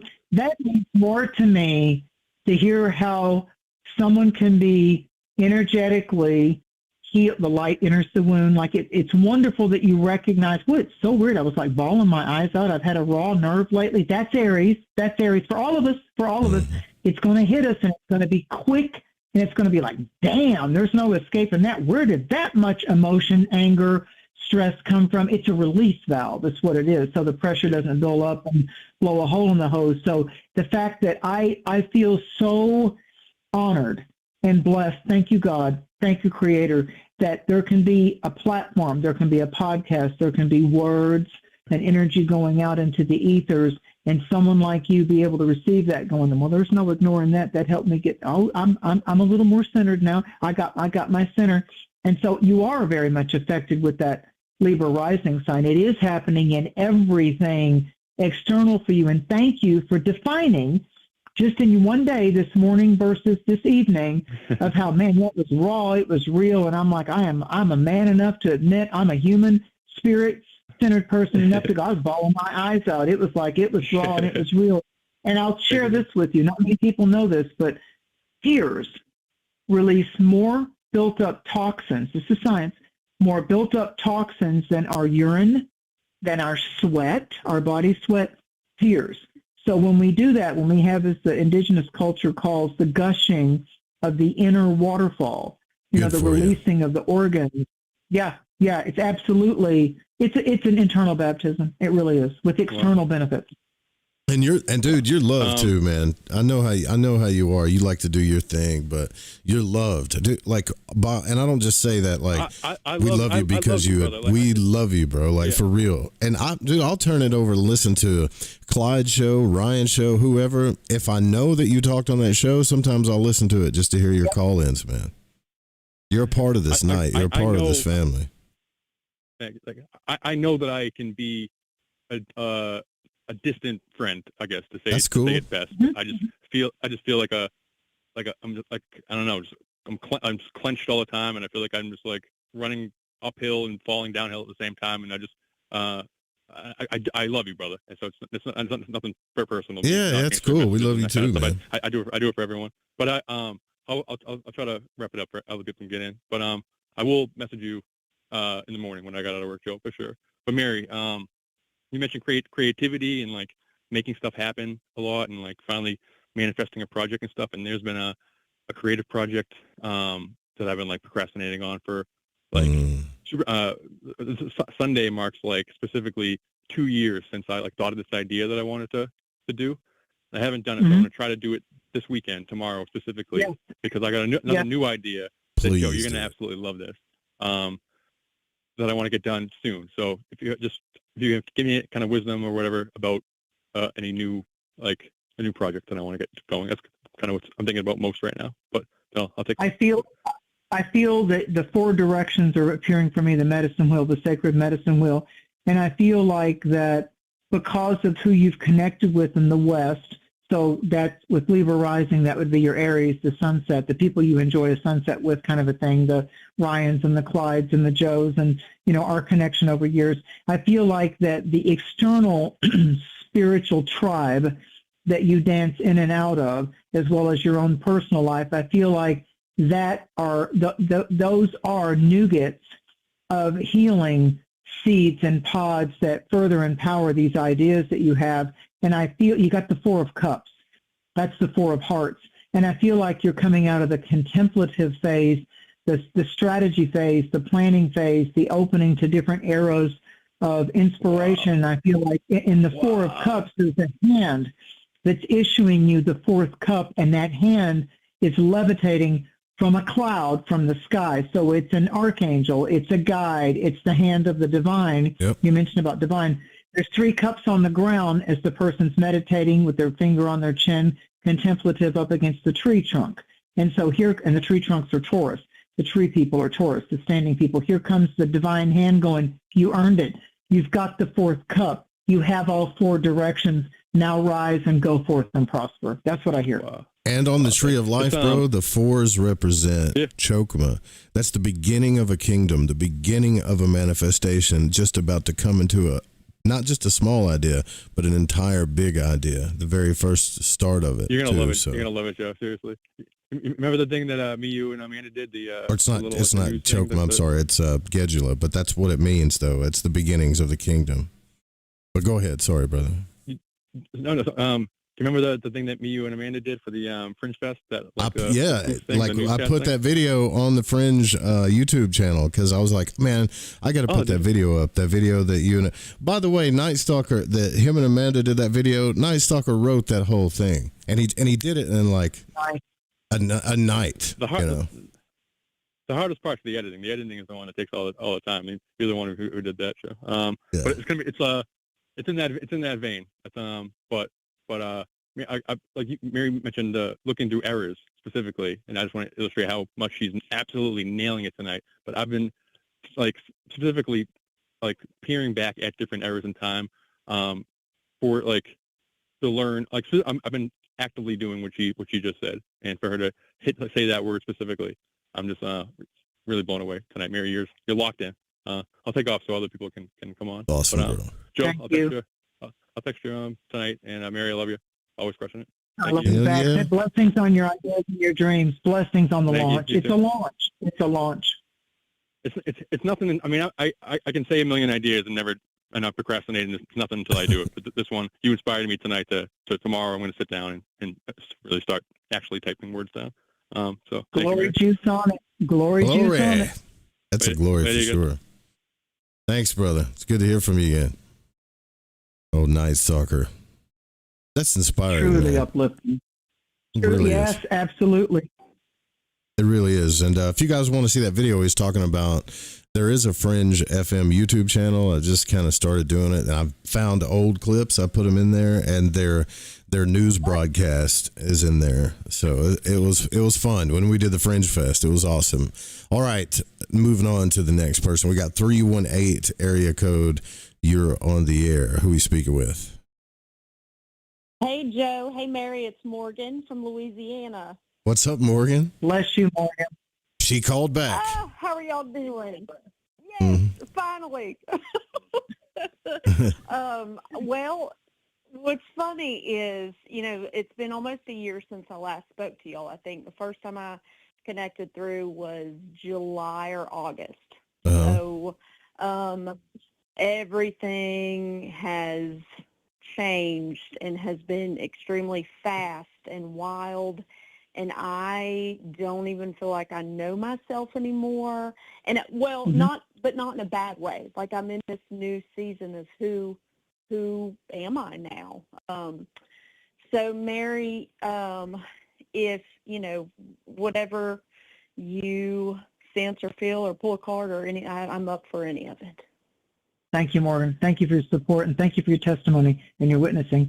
When you said, I don't even know, here's what Spirit said to me. So when you uttered the words, sounded the syllables and consonants and vowels, the whole new season for me, and I don't even know who I am anymore. Spirit said, I am this now. She is who the I am is. She is the I am, and her literally is showing her who and what is a part of her celebration of beginnings and initiations, and it is an entire new theater, an entire new season. And two things come to mind. For some reason, I'm seeing that there will be a maybe brown-eyed or natural hair color or complexion is a little bit more on the Mediterranean or like the darkest brown, or maybe some black on the hair. I'm seeing somewhere there's a male. A masculine figure involved in this that's going to be a catalyst, it's going to be a promoter, it's going to be a helpmeet, it's going to be the loan officer, it's going to be someone that says, you can do this way. When everybody else was saying, you can't do that, the law says this, and the taxes say this is going to be someone that says, you can do this, and I'll help show you, train you, et cetera, et cetera. So somehow they show up as a monumental shower of the path, a way shower, someone that puts light on something that seemed like before it wasn't even possible, or the law wouldn't let it away. It's just like it's like the way forward. They tell me the way forward, way shower, way forward. And the other card the card that fell out is the Nine of Cups, and the Nine of Cups is a cool ass card. The Nine of Cups in traditional tarot, when I've taught it, when the Nine of Cups comes upright, it's called the wish card, and it's literally the tarot card that cuts to the chase. If it comes upright, it means it's a yes. And no matter what the question is, are they cheating on me? And the Nine of Cups comes up, it's a yes. Okay, if the Nine of Cups comes up reversed, it's a no. And so it's good for you to kind of look at, okay, where was I thinking it's a yes and it's a no, and where might I restructure this whole question or mystery that I have going on around me? So the Nine of Cups is saying to you, it's upright, so it's a yes. So a lot of times when we clap our hands and we go, yes, when a song comes on, or yes, I closed the deal. That's what I see coming. I feel like it's a lot of like, hoorah. It's like the Marines would do, hoorah, or bravo, or well done, and a standing ovation kind of a thing. So Aries, it's about you. It's time for you to give yourself a standing ovation, really, for what all you just came out of. Really? Yeah. That would make, that's a relief, because it's been tough. It's been very, very tough. I'm a Leo, and I'm also born under the year, the sign of the horse, 1990, and it has been nonstop. It's been nonstop, but it's sort of showing me, okay, you want to be in control? No, then you have to let go of control, Right. Right. And everything that I guess to someone else would think that their life is falling apart, I feel like it's coming together, but I have to let go, if that makes sense. Yeah, I think that can be the nemesis for a lot of Leos. They're such a strong sign that they slip quietly into wanting to direct it and control it.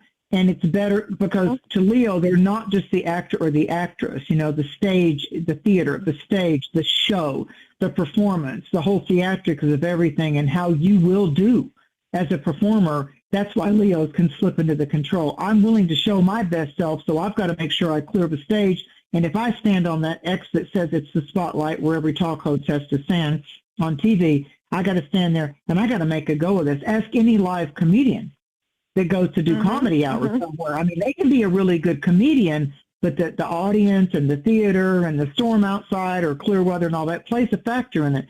And so I see with you, I keep seeing the spirit animal of the cheetah.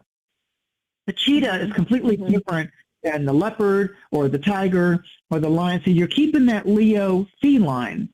But I'm seeing with the cheetah, it's the fastest of them. I feel like there's action, there's achievement. It is a masculine energy that's, the cheetah to me is the epitome of the solar forces at work. I mean, it's just like if the sun doesn't shine, onto the cheetah, it shines from inside the great creature as it takes off and runs. I mean, here it is different than a tiger or a lion. So look that up online. What is the spirit totem medicine of the cheetah? Just look that up. But when a cheetah totem is in balance, and we talked about Libra as the balance, Aries gets along with Leo. Libra is a good energy for you. So they're propelling you to get out of any kind of ruts of where you doubt yourself. Leos can appear cocky or arrogant, but really a Leo, you come in as a Leo in a lifetime, it's because you've got to build confidence, because your first battle is with yourself. You just don't know if you've got it. You don't know if it's in the stars. You don't know. Yeah. So Leos act tough, cocky, bitchy, brave front and all that. But really inside, it's like, can I, do I, have it? And it's usually a conflict or a crisis or chaos that throws Leo into the power, like in The Wizard of Oz. The lion had the courage all along. All along. All along. The lion was the last to realize that everybody else saw it, but the lion that's what he wanted. He wanted courage, and he had it all along. So what you're bringing in to balance right now, Morgan, is you're reconnecting to purpose, and I think your affirmation would be, I am celebrating and allowing my path to purpose. My path to purpose. Okay. That's the work you're doing right now. It doesn't have a certain job title or career or monetary. My path to purpose is now my celebration. It's now my celebration. It's perfect that you bring that up with the monetary and the job title and everything, because I just gave up such a huge job title, and I realized it would just serve the ego. There you go. But not the true purpose. Yep. Have you seen the Nine of Cups card that she pulled for you? Have you seen the Arthur Edward Waite Nine of Cups card? Yes. So all those cups. stacked up behind that person, and the person sitting there with their arms crossed in front. Intuitively, you're celebrating on the inside because you know you got this. You know you got this. Things are about to start overflowing for you soon. Just stay on that path. And well, thank y'all. I'm so happy. I was like, oh, I'm ready. Good. I'm glad I got to talk with y'all. It. Accept it. I am the light. I am one with the light. The light is the light is my director, and the light goes before me in the direction of me celebrating my path to purpose. Well, thank That's you the guys. affirmation. Y'all have a wonderful. Thank y'all. Thank y'all for your work. Thank you. Thank you. Love Thank you your for accent. calling. Thank you. Bye, y'all. All right, bye. Accept the blessing. Bye now. I love these. Bye now. Bye. Y'all come back. You know, Joe, I have to tell you this. Bye, honey. Tennessee just got designated. I don't know if it's a full hoax or not, but it came up on the local news out of Knoxville that Tennessee just got awarded their own unique language, like, the Cajun with they got their own, like the y'all, and instead of saying or you're kidding, in Tennessee they'll just go they make that, I call it the crow noise. Yeah, that it's gonna snow. Yeah. Yeah, I work on the phones all day too, and people say that. They're like, "Where are you from? Arkansas, Louisiana, Mississippi." Like I'm like, "You're close." They usually get it close, but you guys got your own official language now. I'm jealous. We should get that over here. That's what I guess other states will do it. Hey, listen, we're in Aries, and Aries is going to be like, gee, what? Besides Tennessee being the volunteer state and everybody either getting into the balls or the football or not, what is it going to have now? And it's like, it's like, all the Appalachian areas, they've always talked about the legends and the lores of Appalachia and the language of Appalachia, and how Kentucky sounds different and has different things than Tennessee or Arkansas or West Virginia.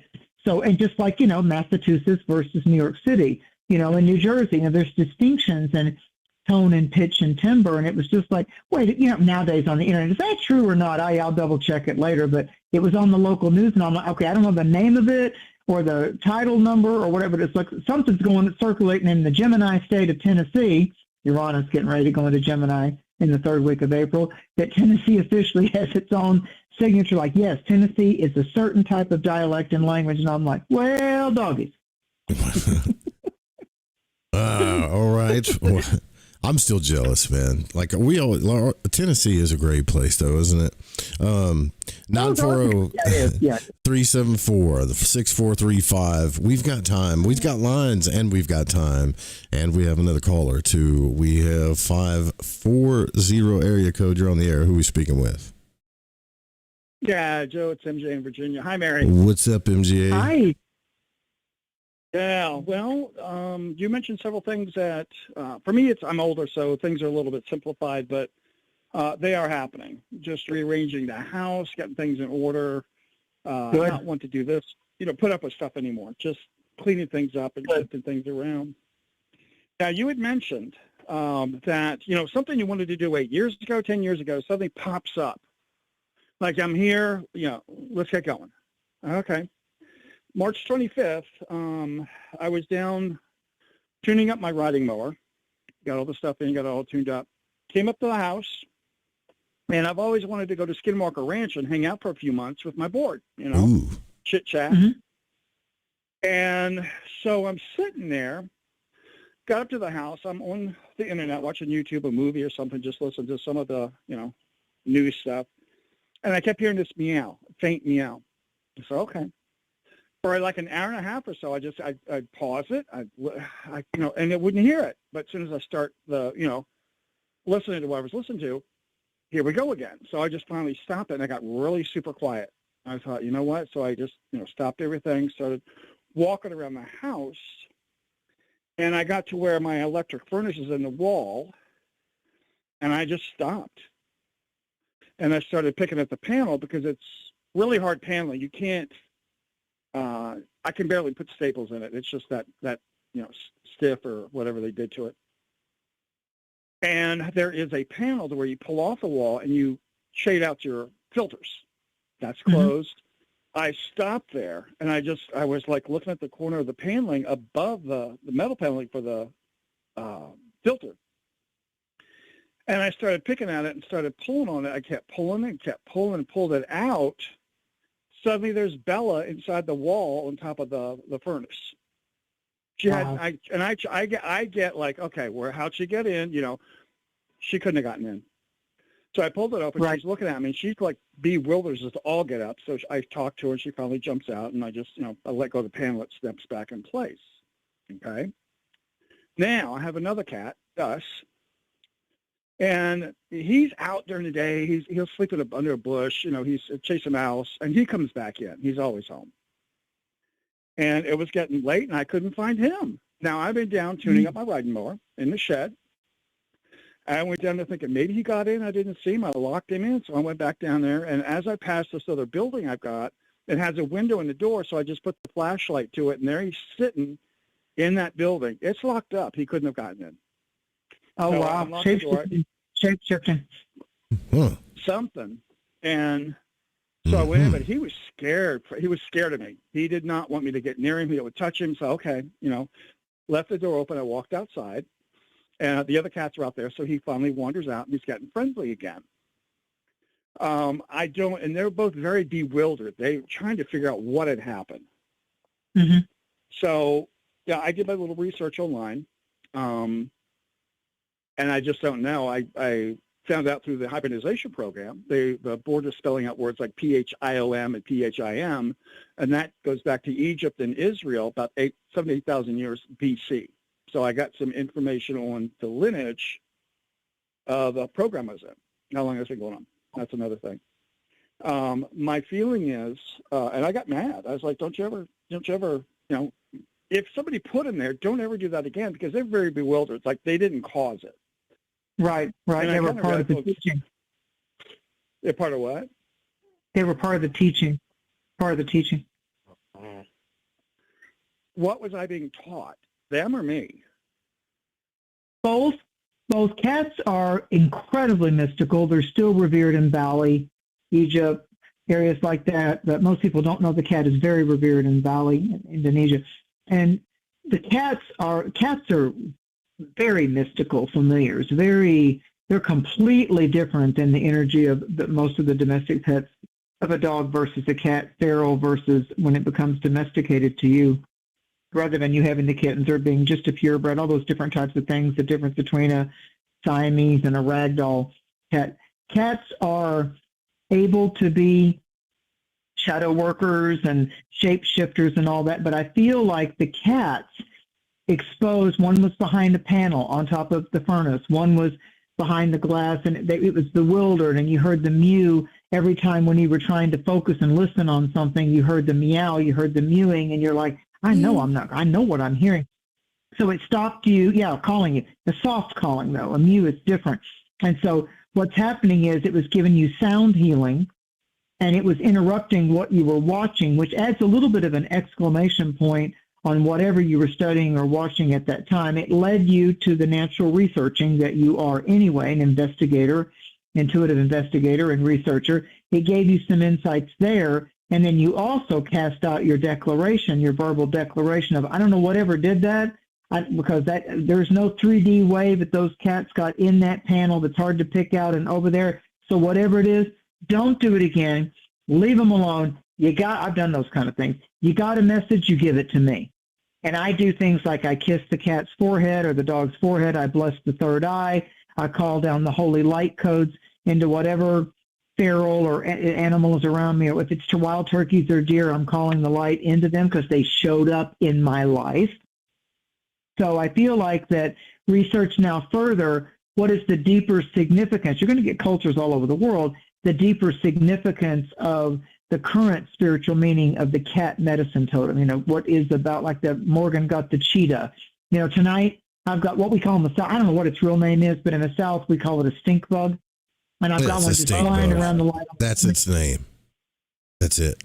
Yeah, that's what I know it as. And it's flying. It's not bothering me, but it's doing, I didn't know they had that kind of buzzing noise. It's just like I got like this little insect drone in here. So I'm going to research that later, because I've been up here all evening studying, doing my notes, and the stink bug. The moment we were going on the air, I'm like, oh, I wonder if Joe's going to pick that up, or my sound induction headphones are going to pick that up. But it's like, and he's just buzzing around the light. Then he'll hit the curtain, then he flies back up there again. So he definitely got my attention. So and the other thing I got with you is I got the Chariot card, and so that takes me into the Sphinxes and the part feline, part human type of thing. The Chariot is the card in the tarot that's associated with the zodiacal sign of Cancer, the crab, all the mysticism around the crab. The moon card in the tarot, the Chariot, is the number 7, seventh chakra, third eye, crown chakra, all those kind of things, the archway of the Egyptian sky goddess Nuit, N-U-I-T. And so he gave birth and consumed law. Yeah, Nuit, the way the Egyptians say. So you've got the yin-yang symbol on the Chariot. You've got the one Sphinx is done in the dark tones, the evening tones, if you will, the night tones, and one's done in the daylight tones. The yin-yang black and white symbol is here. So the yin-yang is a lesser-known symbol for Libra, the sign of Libra. Everybody thinks it's just the legal scales, but it's also the balance of the yin and the yang. So I feel like there's a balancing going on with you. And when you study the Chariot, the charioteer is one with the chariot, the Merkabah, the spirit body of light, So research Merkabah meditations on YouTube, since I like YouTube also for that, and research the Chariot card on Pinterest, or just your favorite search engine. What is the deeper meaning of the tarot card number 7 of the major trumps called the Chariot, which is the Merkabah. That is the Merkabah spirit card, body of light. Yeah, that's right. So I just feel like that you're in a process of envisioning other dimensions. Like, they say our physical eyesight, when they look at dark matter, like we only see, I may get this wrong, so don't, but the percentages are very low. I'll just make it up. Let's say that everything we think we see, that's only 5%, if you will, in dark matter of what's all going on around us. And as a spiritualist, I can tell you that I see spirits, I hear spirits, I know how to energetically connect with spirits. So I know that there's all kinds of different ways of seeing and hearing in a multidimensional way, and that comes up with my clients all the time. I see and hear things that they'll confirm. So I feel like with you, the Chariot is your body of light is moving, and so they're showing you visuals through your cats, which are your totems, your medicine totems, that there is shape-shifting going on, and that you are able to declare energies of light, and I would do so upon my paneling, my furnace. A furnace has Aries fire and heat and light, the glass with the window, and it's like Looking Glass, Alice in the Looking Glass, going down the rabbit hole, the cat being bewildered.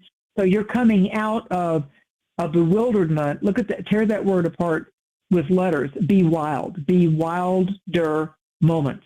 So there's wild moments coming that are going to actually anchor you in the spirit body of light and raise consciousness. Good deal. Okay. Sounds awesome, by the way. So thank you for giving us a call. We got to wrap this up. I got one more caller I got to get to, and it's already 11. Okay. I would soak that one in, though. Right. Jesus, Barry. How come you don't ever pull stuff like that for me? I put Merkabah in the search. Yeah. Thanks for your call, brother. All right. Thanks so much, Mary. Thanks, Joe. Thank you, sir. Yeah, man. Thank you. Bless your cats. I go with the moment, Joe. I mean, I just go with the moment. I want a Merkabah card, like you said, it's full live. I mean, it's full live. We don't do AI. We don't do chat. It's authentic, baby. It is. Man, and a Southern woman, they're like, it's real. It doesn't get any realer than this. We're not doing props or cheating or anything. It's like, call it, you get it live. That's the way it is. Speaking of Nashville, I think I got a caller from Memphis. Last call of the night, 901 area code. That's Memphis, I believe. Who are we speaking with? I don't know. Hello. Hello. Who are we speaking with? Hi. Yeah, this is Tess. Tess, what's up, Tess? Not much. Yeah, my number's from Memphis. I'm actually in St. Louis. Nice. Oh, nice. Cool. Do you got a question for Mary? Or do you want her to pull a card for you? I guess I'm concerned about a friendship situation, a friendship that may not be the best quality that, I don't know, it was before. Right on. Okay. Well, So the totem that comes up for me now in the South, we call them lightning bugs, but I think their real name is firefly. So they're really cool. They're like the bugs that don't bite you, and they illuminate the dark. And they're like little insect stars that move around. They're like orbs and stars and things. So I got the firefly. I don't know if you like lightning bugs or they've ever captured your fascination. They still capture them. I wait every year for them. I go, oh, it's the first lightning bug. It brings me joy. So I've got that. So that's light in the darkness. It's friendly and pleasant, and it dances. Like you think you know where that lightning bug's going to be or that firefly is going to be from the moment you see it. And oh, look, it lit up over there. And like there's like mountain areas that will literally take you on a tour, and people sign up for it, and you have to do a lottery thing because so many people want to go real deep into the woods on the Appalachian Trail to see the annual fireflies or lightning bugs because it's like the most dense area of it. The other card I got is the 6, is the Lovers out of the standard tarot deck. That's Gemini, and that's Archangel Raphael. And so I feel like that there could be some kind of a past drama dynamic pattern with this friendship that you're talking about, that either issues that they've had in a partnership with a partner because of a partnership type of history of something that kind of throws them off center when it comes to being able to really remain, like they're looking for consistency and stability. But I feel like that another piece of this is that sometimes we have these breaks, not breakups, but spaces in our togetherness. Khalil Gibran writes about it. Let there be spaces in your togetherness, because the real frequency, the real vibrational quality, whether it's a friend or a lover or a past lover, or the vibrational quality because of what you've helped them through, what they've seen you go through, how you both were vulnerable or angry and discussed it and all that. Sometimes that space or some spaces and how close you were, or how much of a running buddy you were, et cetera, sometimes that also teaches us the value of what's really reliable versus what will go. We're going to go through peaks and valleys, and I wouldn't put a whole lot into what's going on because of all this Aries intensity right now. I would look more into May and stand up for what you know to be right. I'm going to tell you, Aries is about, it's an exclamation point. It's the punctuation for Aries. It's an exclamation. It's not a comma. It's not a period at the end of the sentence. It's an exclamation point. So your exclamation points that are coming up with this long-term, or thought you've always been close and it seems odd or weird now, sometimes people have guilt because you've been friends for a long time, you got out of a marriage, and then they get into a new relationship and they start to feel guilty, and they don't want to feel guilty because they can't spend as much time with you. You become the third wheel or the extra person, and you're not in a partnership yet, but they really want to dive into this partnership, and they don't want to feel guilty about, I got to take time to check this out. We're not going to be doing some of the same things we always do when we both were not involved in a relationship or a marriage or whatever. So I feel like, I actually feel, in conclusion, the divide, or the divide that's happening, like I see a bridge, and I see you're willing to come up from your side of the bridge. It's an arched bridge, like a wooden walking bridge like you see in Japan, those pretty arched bridges, and you're willing to come up and meet them at the top arch of the bridge, or right at the top apex of the arch, and they're kind of hesitant.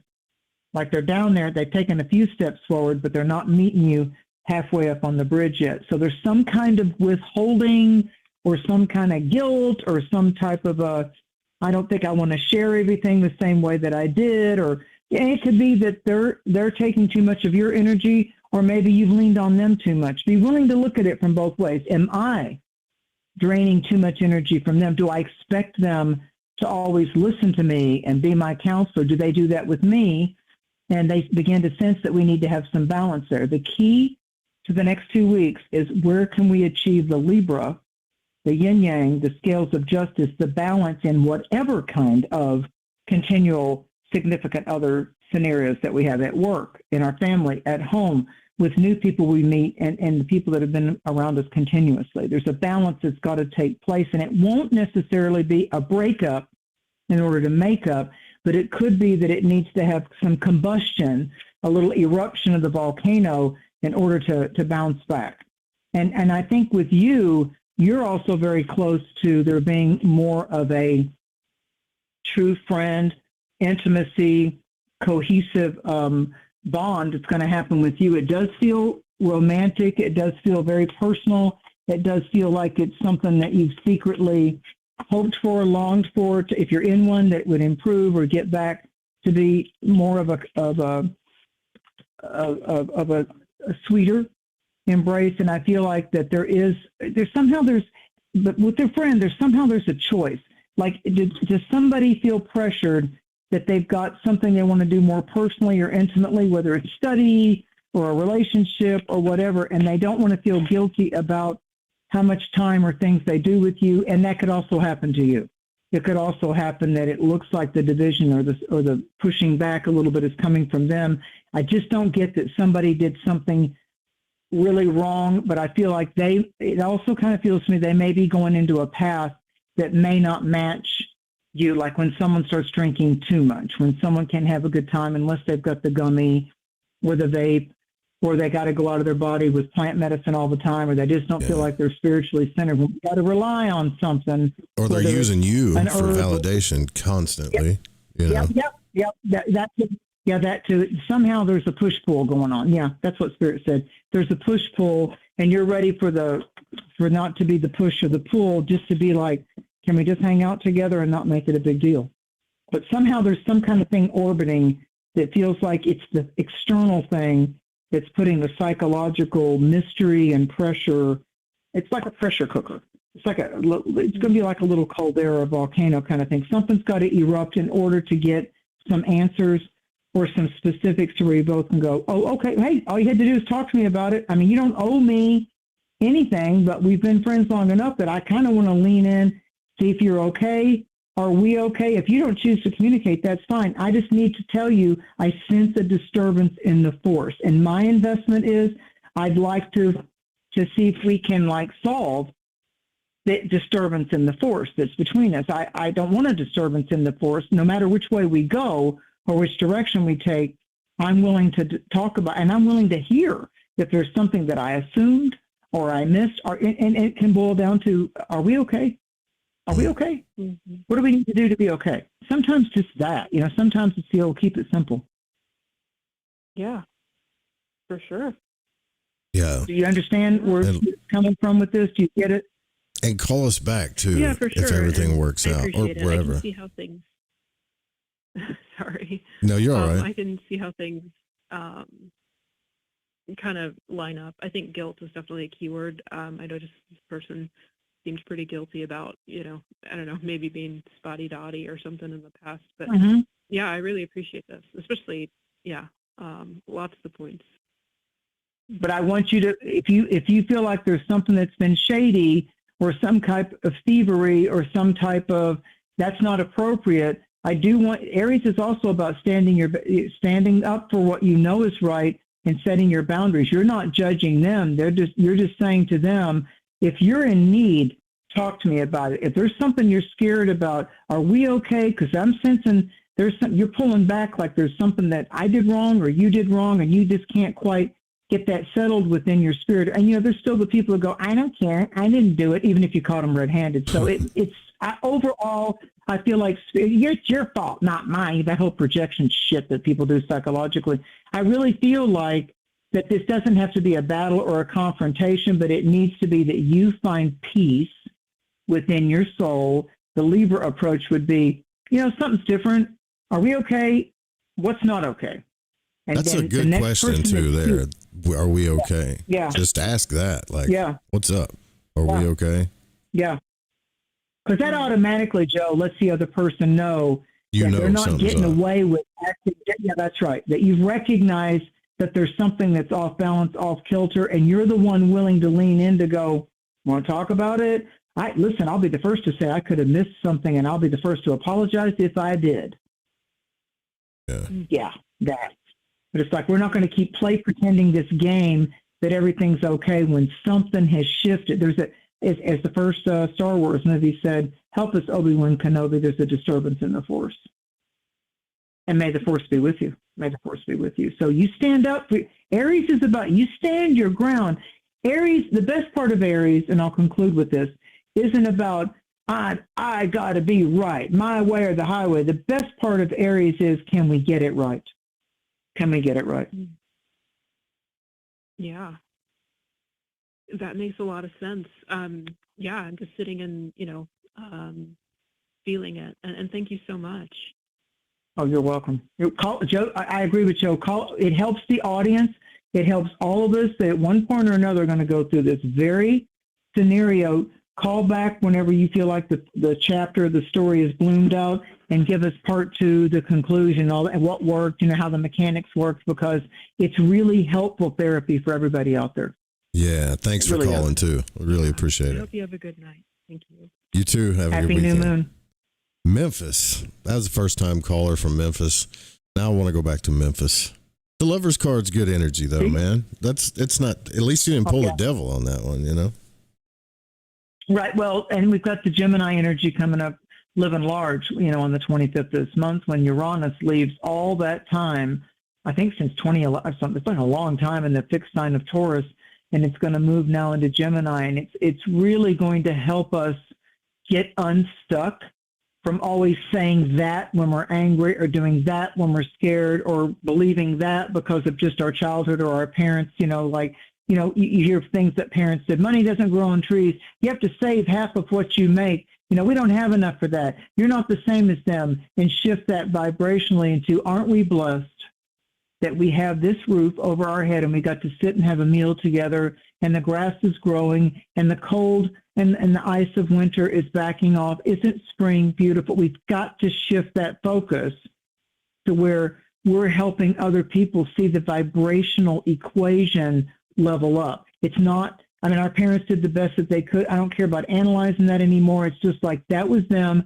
That was the way. Part of that's generational and societal and decade-long type of dynamic socially with what's cool and what isn't.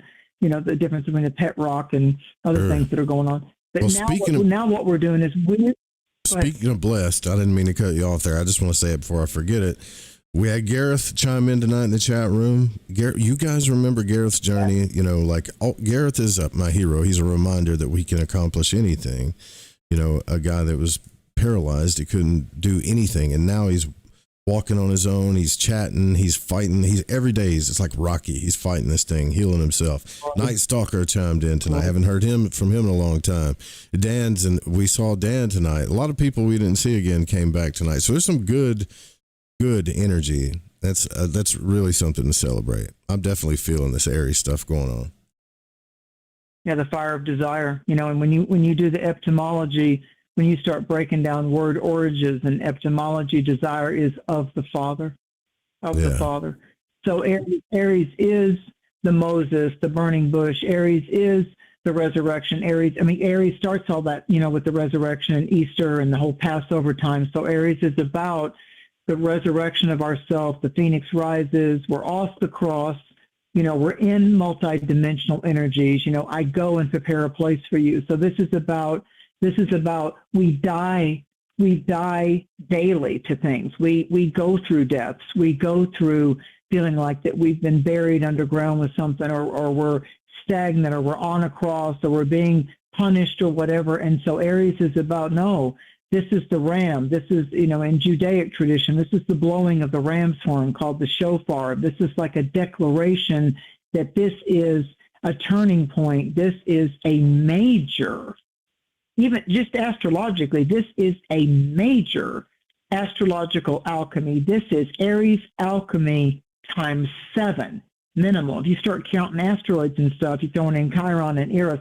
This is like major Aries stuff. And the first sign, the first new moon since the beginning of the year, so fire horse and air. And this is just like, so don't focus on how fast, how much speed you have to apply. Focus on the fact of the monumental rewards that are coming in with this, because if I had to pick a spiritual symbology of this, it's from the burning bush. The prophecy is taken care of, and we are truly risen.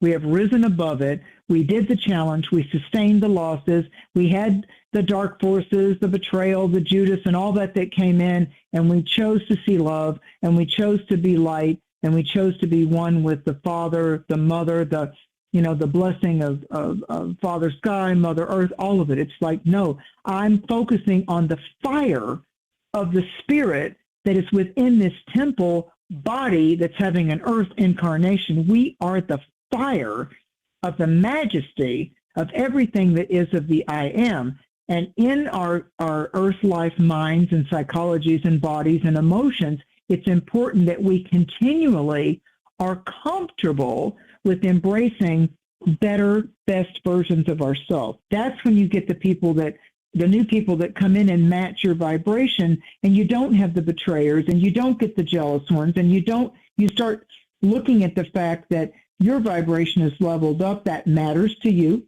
So you're a more quality person. You atone for where you lose your temper and all that. Aries is also about anger management. Make no mistake about it. Yeah. Aries unleashed his rage. There's a psychological term called intermittent rage disorder. There was an old cartoon that used to be called the Tasmanian Devil. Look it up on YouTube because they do all these kind of things from different epochs and decades.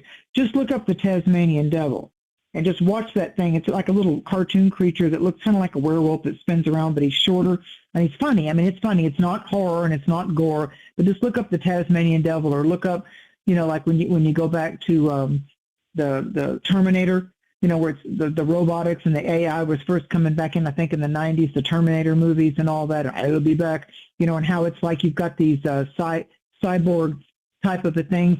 All that, the new is Aquarius and Aries, and it's the shadow and the light of AI. It's the shadow and the light of, don't get so much into AI looking up things for you, or Grok or Grog or Chat GPT, that you're getting lazy and slack in your own ability to experience and research and go put it into practice, because we are human. We do have emotions where robotics and techs don't. They talk about it, they write about it, but they can't feel it. We can. And Aries is about, don't lose the fire and the fuel of your feelings, because it matters much. It matters much. This has been a night to remember for sure. And if you guys want a personal reading from Mary, you do know where to go. You go to maryducina.com. You can also, what can they email you directly to, Mary, at your rocket mail? Yeah, all lowercase. Yeah, all lowercase. M Ducina, Ducina, at rocketmail, all one word, rocketmail.com. Most people don't know that Rocket Mail was a subsidiary of Yahoo, so it comes in through Yahoo. So Kim Ducina at rocketmail.com. Get it done. Now's the time. If you're going to do it, tap into that Aries energy. Yep. If you need to double down just to make sure, whatever, get it done. And we'll see you again on the next new moon. I guarantee it. I guarantee it. Oh, and I want to say this too. Thanks, Sudi, for the donation tonight. Really appreciate that. At fringe.fm, that's the website for the radio station and the show. And there is dedications there for music or shows or whatever. You can write it out and hit enter, and it'll start scrolling across the website. And there's even a recorder on there now. So you can just go to fringe.fm, hit record, leave your dedication in there, and we'll play it on the air too. You can even make up a fake name if you don't want to use your name. And that's what you always say, Mary, make up a name. Hell, we don't care. Absolutely. Yeah, it's the vibration, it's not the name. Yeah, keep your identity, be stealth with your identity, with everything out there collecting data and all that kind of stuff. It's fine to just make up a name for the night of the show, because it's the message that's more important, not that you have to say your real name. Yeah, no, keep your stealth. I'm good with that. All right. We'll see you guys again. It was a great show. I was really looking forward to this one too. This was great. And share it with all your buddies. Thank you. I appreciate that. Share it with all your buddies. We'll be back the next new moon right here live on the fringe.fm. I see you guys out there too, still on the radio station. God bless you all, you radio lovers, man. You have my heart. That's you, Wisconsin, Michigan, New York, Washington, Florida, Puerto Rico, Arizona, England, all you people. I see you and I love you. Night night, y'all. Sweet dreams. Take care of yourself and take care of each other. Stuff. Yeah, good stuff. Nice calls. Really nice calls. I love when they call back. I'm glad we've got that tradition. I really do.